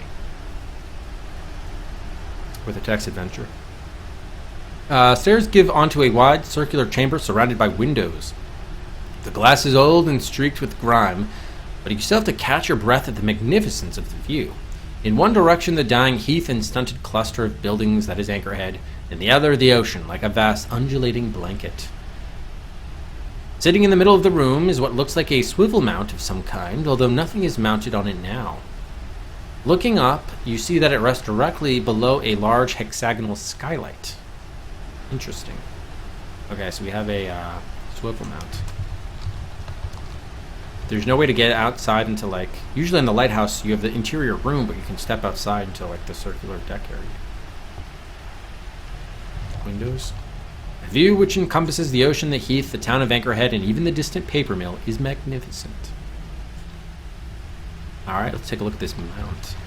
The mounting is ring-shaped, about 3 feet in diameter, and is designed to allow whatever is to be mounted on it to turn freely in all directions. It was probably originally intended to hold the beacon when the lighthouse was still in operation. Oh. Is that the thing that they're building at the mill? Maybe, probably, and that's where the portal vortex is for the comet. Interesting. Okay, so we may not need to do anything with it now at the moment. The big turning hole in the sky is perfectly framed by the hexagonal skylight, which I guess we can't open.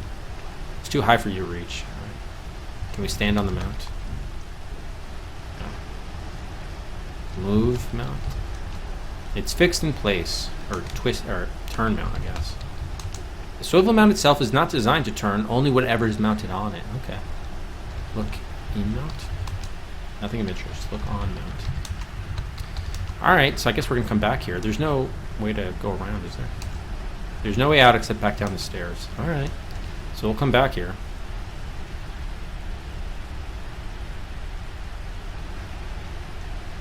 Interesting. Alright, so let's head over to the paper mill then.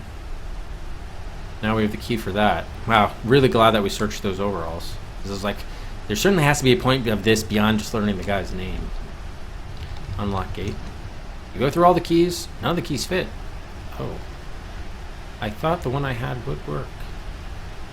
Did we not put it on the 8 keys? Yeah. Fuck, so this is not the right key, huh? So what is this key for? Which one did we pick up there? Key to the house, cellar, brass, iron, copper, steel. The long steel key. That's the one we picked up. Its shape is rather odd. A long cylindrical barrel with several rows of peg-like teeth set radially around it.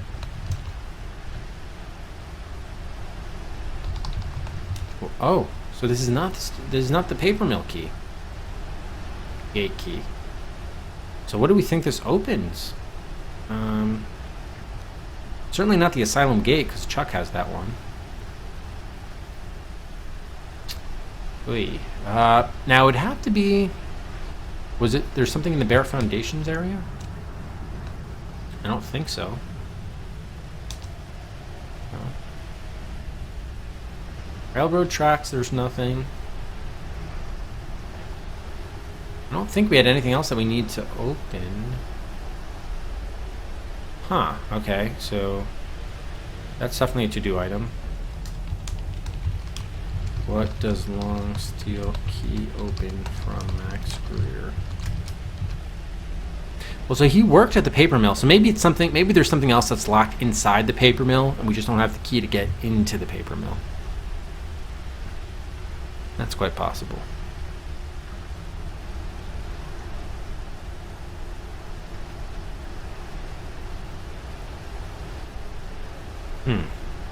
Alright, we still need to get into the asylum. Although, can we even access that at the moment? We can't go back through the pipe, I don't think. Or would they let us do that? Sewer pipe.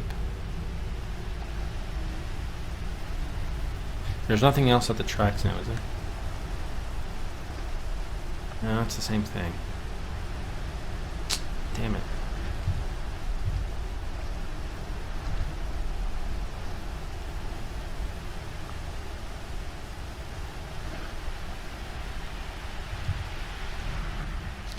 Man, really? Alright. Here's a question. What if we show it to, will she tell us what this is for? Show long steel key to woman. She doesn't even look at it.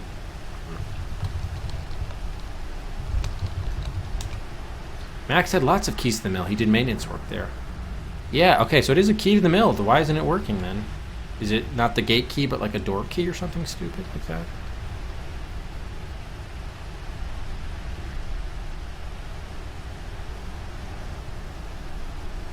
Ah, man.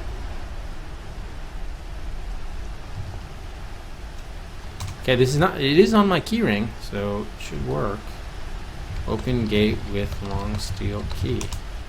There doesn't seem to be any keyholes or locking mechanisms. Oh. Irritated, you wonder how anybody manages to get on work on time in the city. So there's not a keyhole here. It's locked from the inside and there's no outer lock? What? 20-foot high barricade of narrowly spaced, thick black iron bars, designed to roll horizontally, sealing off the entrance to the mill compound. It's currently shut and locked. There are no guardhouses, no buzzers or intercoms, no apparent means of getting in or letting anyone inside know you want in. Just this implacable gate and an unscalable wall. Wow. So are we supposed to get around via the bare foundations then? You can't climb the gate, certainly. Too high, no footholds. Hidden away behind the imposing shadow of the mill wall. Twisted rebar. There's nowhere to go north from here. No?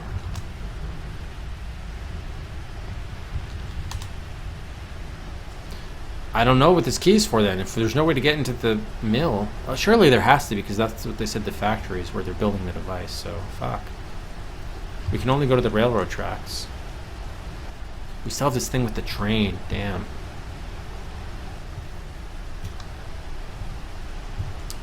Alright, fuck. So, the lighthouse, we have the mounts, but we don't have anything to put in there, I don't think. Is there anything that we could put in the mount? I mean, I think it's for the device, the beacon, right? Maybe we can put in the puzzle box, which we still need to get open.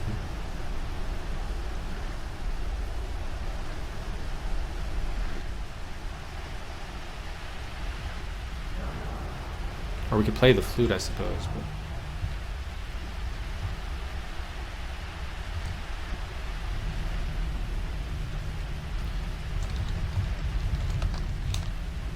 putting things on the swivel mount would achieve nothing. Oh, alright. So much for that.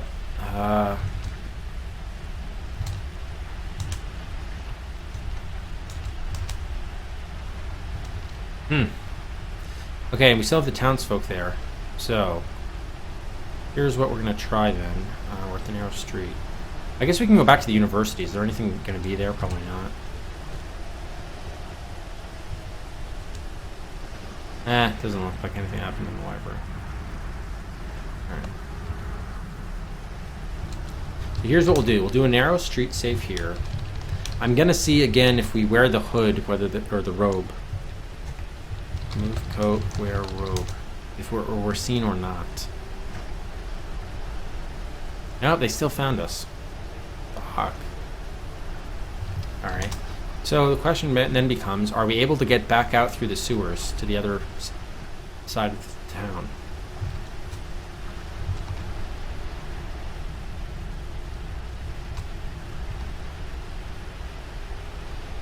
Enter sewer pipe. Can we enter it now that we know where it goes? Yes, you can. Well, you've already been through this pipe from the other end, and at this point you can't much dirtier than you already are, so... Taking a deep breath, you duck your head and wriggle your way into the pipe. So this is actually from and to the sewers. Note to self, if you ever make it through this alive, you'd better get one hell of an anniversary present come next June. Okay, so we made it to the outflow tunnel. That was the location I was forgetting. So we can make it back the same way.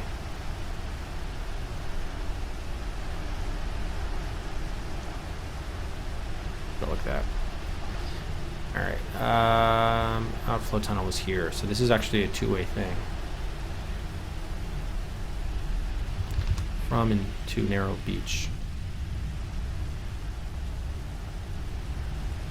This should be, I guess, middle. Yeah. Okay.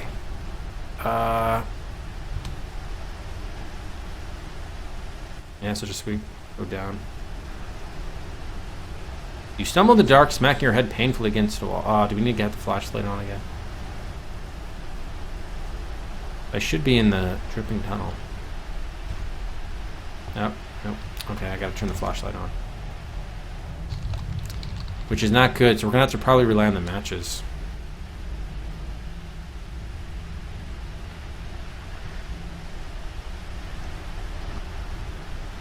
The flashlight beam flickers uncertainly for a moment, then comes back a bit weaker than before. Yeah, we're gonna be fucked. Sewer tunnel. Yeah, okay. Leftover home fries, nice. You were complaining that you got so many? Better value, Dark. You can always save it for later, as you seem to have done.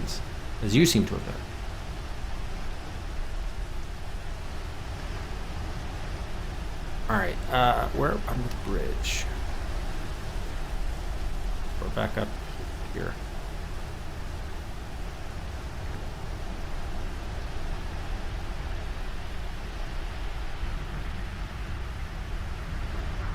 Alright, I don't even know what we want to really be doing here, to be honest. Yeah, what should we be doing?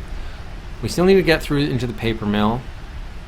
We still don't know the pagan god's true name, other than it's the nameless one. We kind of would like to rescue Jeffrey, may not be able to. We have the harmonica. Oh, scope lens we still haven't found. Should we try conducting a ritual? Do we have what we need for that? I don't think so. I never was able to figure out the fly situation.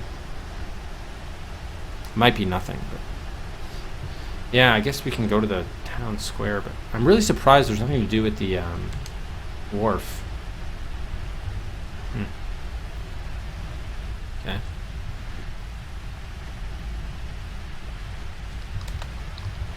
Obelisk. Yeah, we got the iron ring. I mean... Read hieroglyphs. Yeah. Fuck.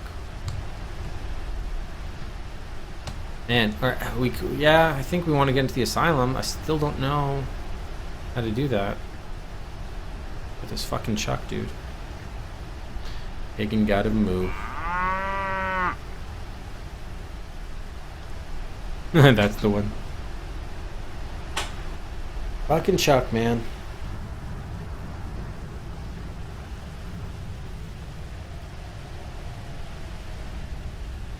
We still haven't found any new last names.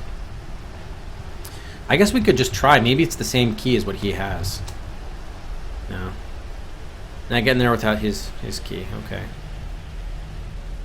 So we have a lighthouse key, but we also have the long steel key. We don't know what that opens. Something in the mill, probably, but we haven't been able to get into the mill. A poisonous pagan god. Yeah, you're looking for snake, I think is the command. Man, maybe we need to get that puzzle box open.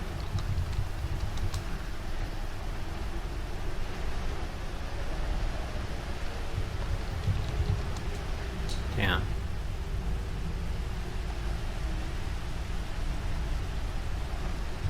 Do we have anything that he'd be interested in?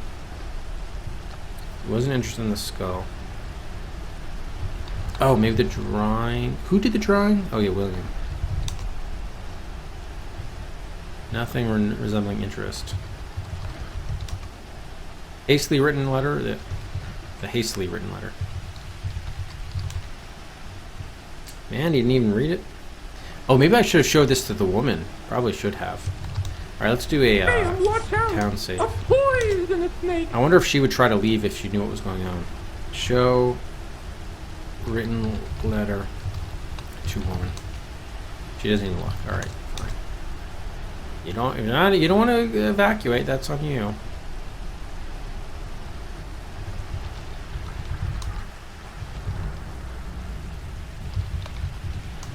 We still haven't used the towel.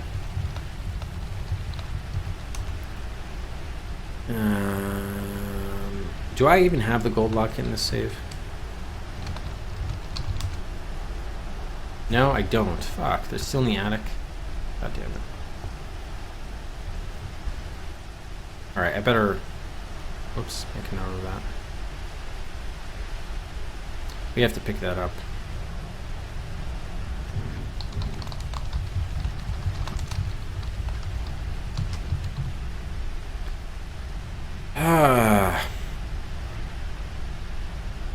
We need to say that we're like related to somebody, but I don't know who is in here.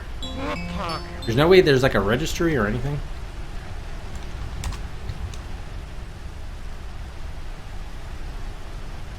There's a sofa.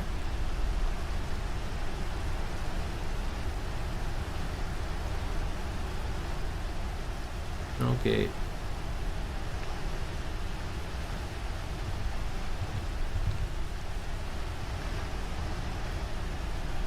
Sit on the sofa. You ease yourself onto the hard sofa, your butt begins to get tired almost immediately. Can we search the cushions or something? Search sofa? Maybe there's something in there. Nothing on it. Look in it. You can find some loose change or someone's ID or something. No. Look under sofa. Look behind sofa. Nothing of interest. Fuck.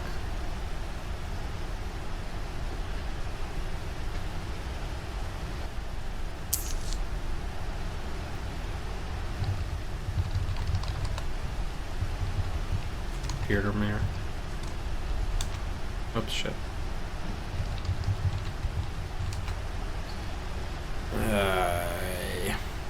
Yeah, I don't know. I think I tried all these names that I had. Beardemeyer, Franklin, Brown, Crowley, Talbot, Radcliffe, Fraser. Tried these all before. Greer, please. Did we try all the kids? Maybe.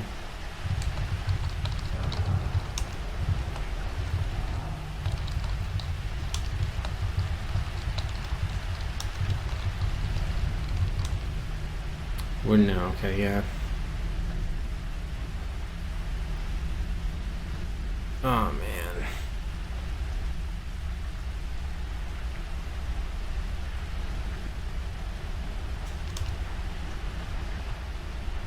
Malformed butcher apprentice boy. Oh, maybe that meat hook was his. There was the offering to the furnace. Claudia Benson's head. You have to perform the ritual at the gate? I guess we could quickly go to the house just to make sure there's nothing there. I doubt it, but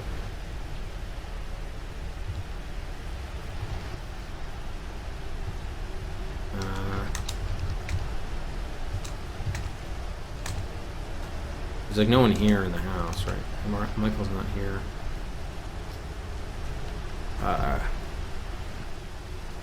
We did what we need to do in the basement, I think.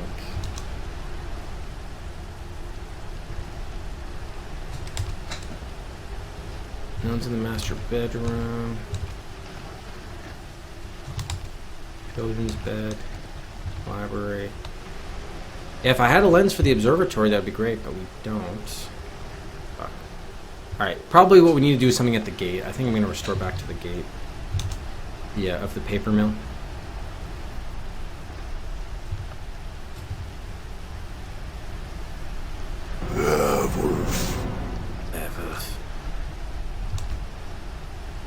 They seem to suggest that you can't get in this way. So what is the long steel key for then?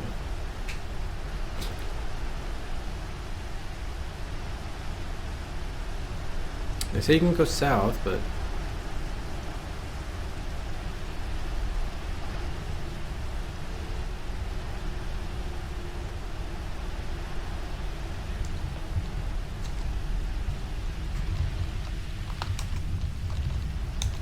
Can't see any such thing. Unlock the door we can't see.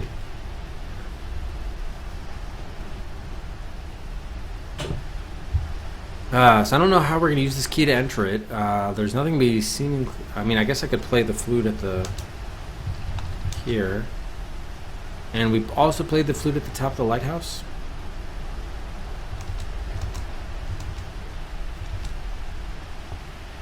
Unlock door. Ah.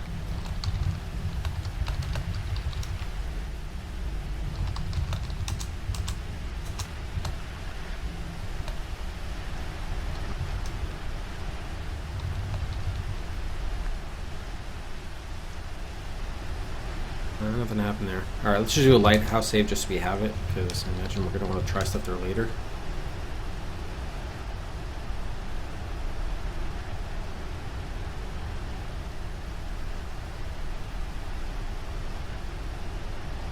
Maybe there's something else we needed to talk to Greer about, the mother.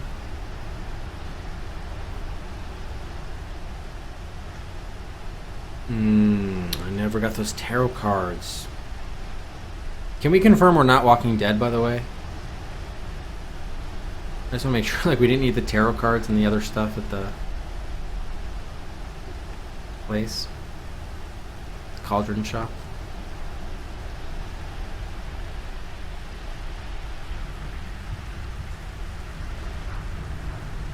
Not Walking Dead. Okay, thanks, Hardwork. Yeah, I guess we don't need them.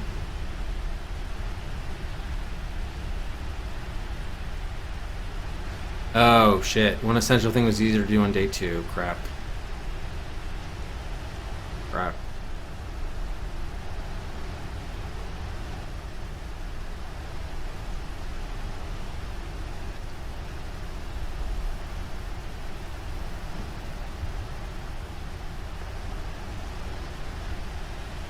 Oh, that wasn't available till day 3. Maybe it was open the coffins. Rain. Oh, the lens.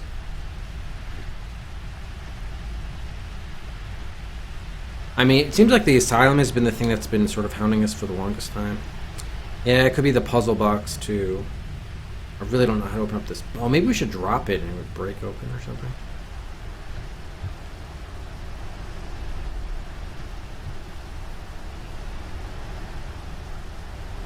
Yeah, I don't know.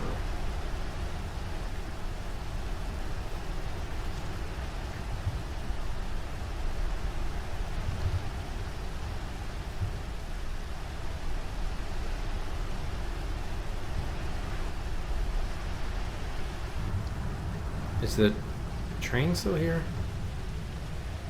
No, it doesn't look like there's no train coming.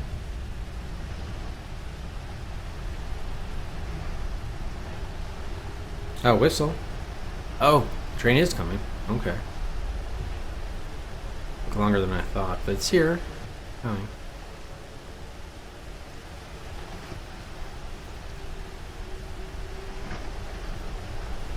So if we can't board the train, what could we do with it?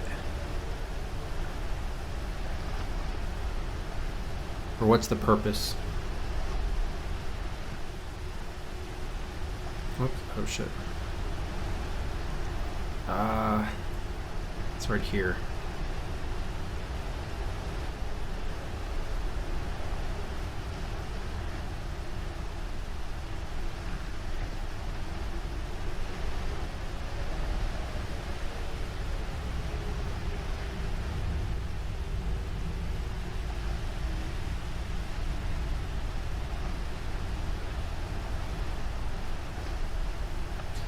We can't board the train. You know what? Let's do a save here because I want to see this. Train tracks. One of the many freights that run regularly along this route, though few stop at Anchorhead anymore. Is there a station here or not? Ground beneath your feet. What's that? An urgent shriek. The train is bearing down quickly now, very, very close. I don't think we can... The only description it gives us is that it runs regularly along the route. Can we use like the force of the train to do something? Yeah, I mean, I don't know. We could put the... I mean, if we're going to destroy the box by dropping it, maybe we should just put it right here and it could run over.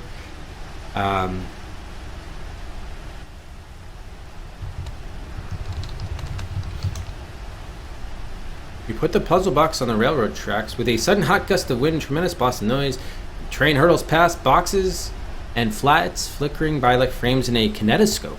The ground is literally shaking now, sending bits of gravel bouncing down the sides of the embankment. The train rolls right over the puzzle box. For an instant, you can see, warning, test attribute called with object 0, PC equals 1C1D5. We'll ignore further consequences, or occurrences. You can see it being torn to shreds beneath the crushing iron wheels, and then it is gone. Oh, one fragment, some bit of black material from the box, flies out from under the train and lands in the gravel nearby. You went up by 2 points? That was what you had to do? Oh my god. Wow. Okay, I'm as surprised as anybody. I was getting so frustrated with the puzzle box that I was just like, let's just destroy the thing. So you can actually do that. Wow. All right. Went up by 2 points. I wonder if you could also break it though, like if the same effect would have if you drop it off of, like from a great height or something.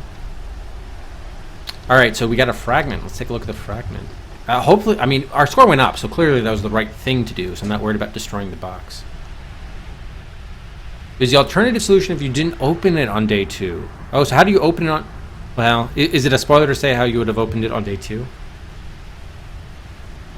Because I tried to push it and move it or stuff.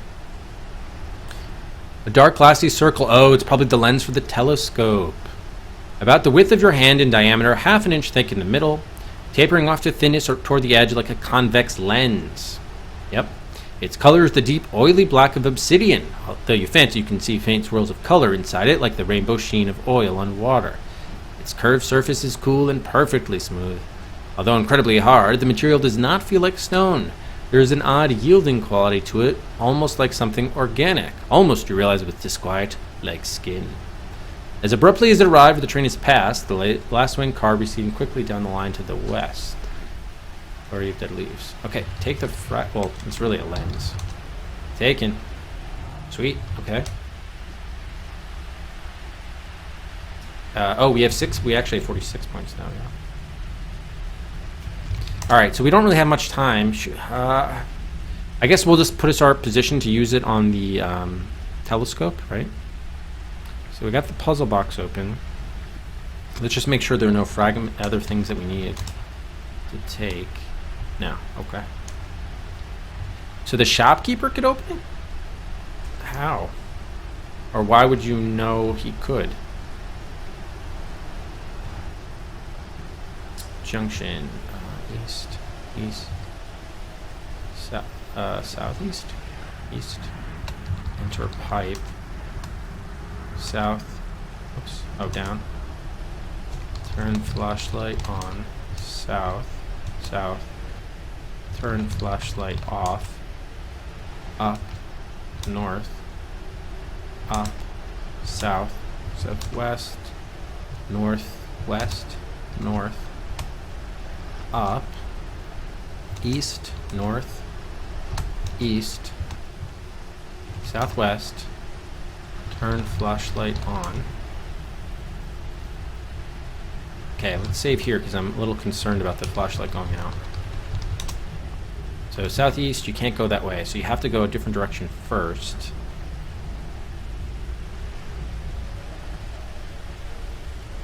I guess. So you can go northeast, northwest, now southeast? No, still not. You have to go to all of them, maybe? Northwest. Oh, fuck, the flashlight went out. Okay, I'm glad I saved it. Oh, yeah. That could be BDR. Yeah, you might be right there. You might be right. Maybe the idea is you have to look in through all the holes to open up the thing. No, let's go east. Okay. Go northwest to the darkness. Northwest. Southeast now. No, you still can't go that way. Fuck. Why not? By the way, just so we see. Okay. That should start to... I guess we could light the lantern, right? That's our backup. So why don't they... I don't understand how we get... sometimes we can get to the observatory and sometimes not. It must be 2 different rooms and I just haven't realized that.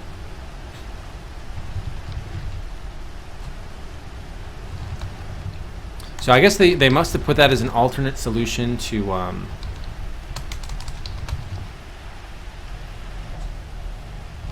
Oh, I really gotta cut stream here.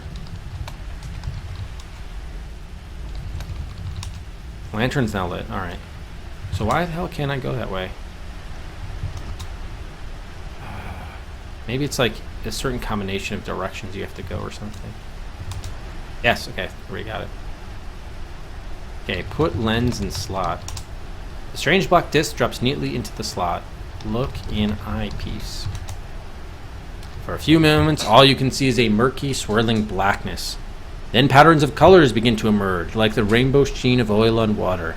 The black disc grows translucent, stars become visible through the swirling haze, and then, dear Christ, you can see it.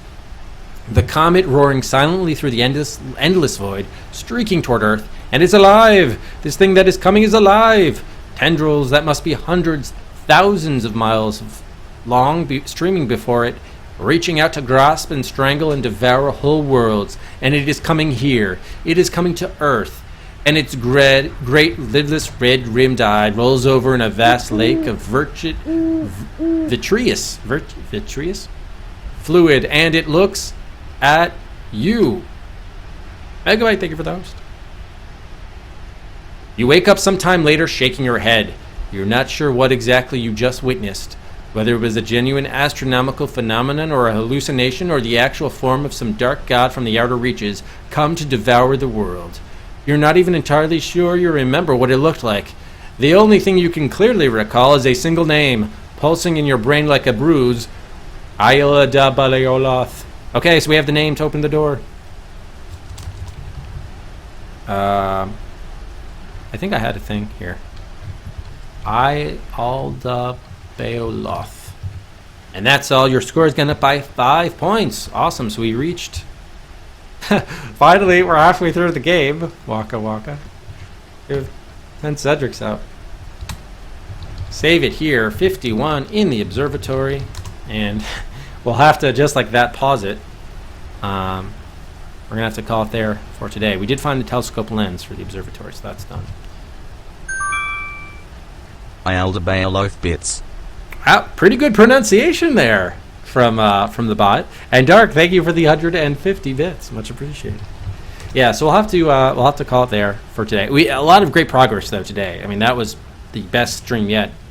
I think the game became a little bit more linear, so it's understandable why that was easy. Why we were able to pick up so much there. Makes sense. But got to get ready for Rufus's party. Thank you always, everyone, so much for watching. We're going to host up Macaw. We will give out a bonus Cedric here at the end of the stream. A lot of Cedrics flowing there with that 5 points from the observatory. And so that'll do it for day 7. It was day 7 of Anchorhead. When we resume the next stream, we're going to have to go down into that basement, the cavern again, and speak that name, Ayala in front of the door, and see what can be seen beyond that. I'm still a little bit worried. I feel like we should have been able to access the asylum by now, so that kind of concerns me. But all in all, we knocked out a lot of puzzles today, a lot of to-do items from that list, so good progress. Thanks as always, everybody, for watching, and hope to be back either Monday or Tuesday night. I'll let you all know in the Discord. Have a great rest of your weekend. We'll see you next time.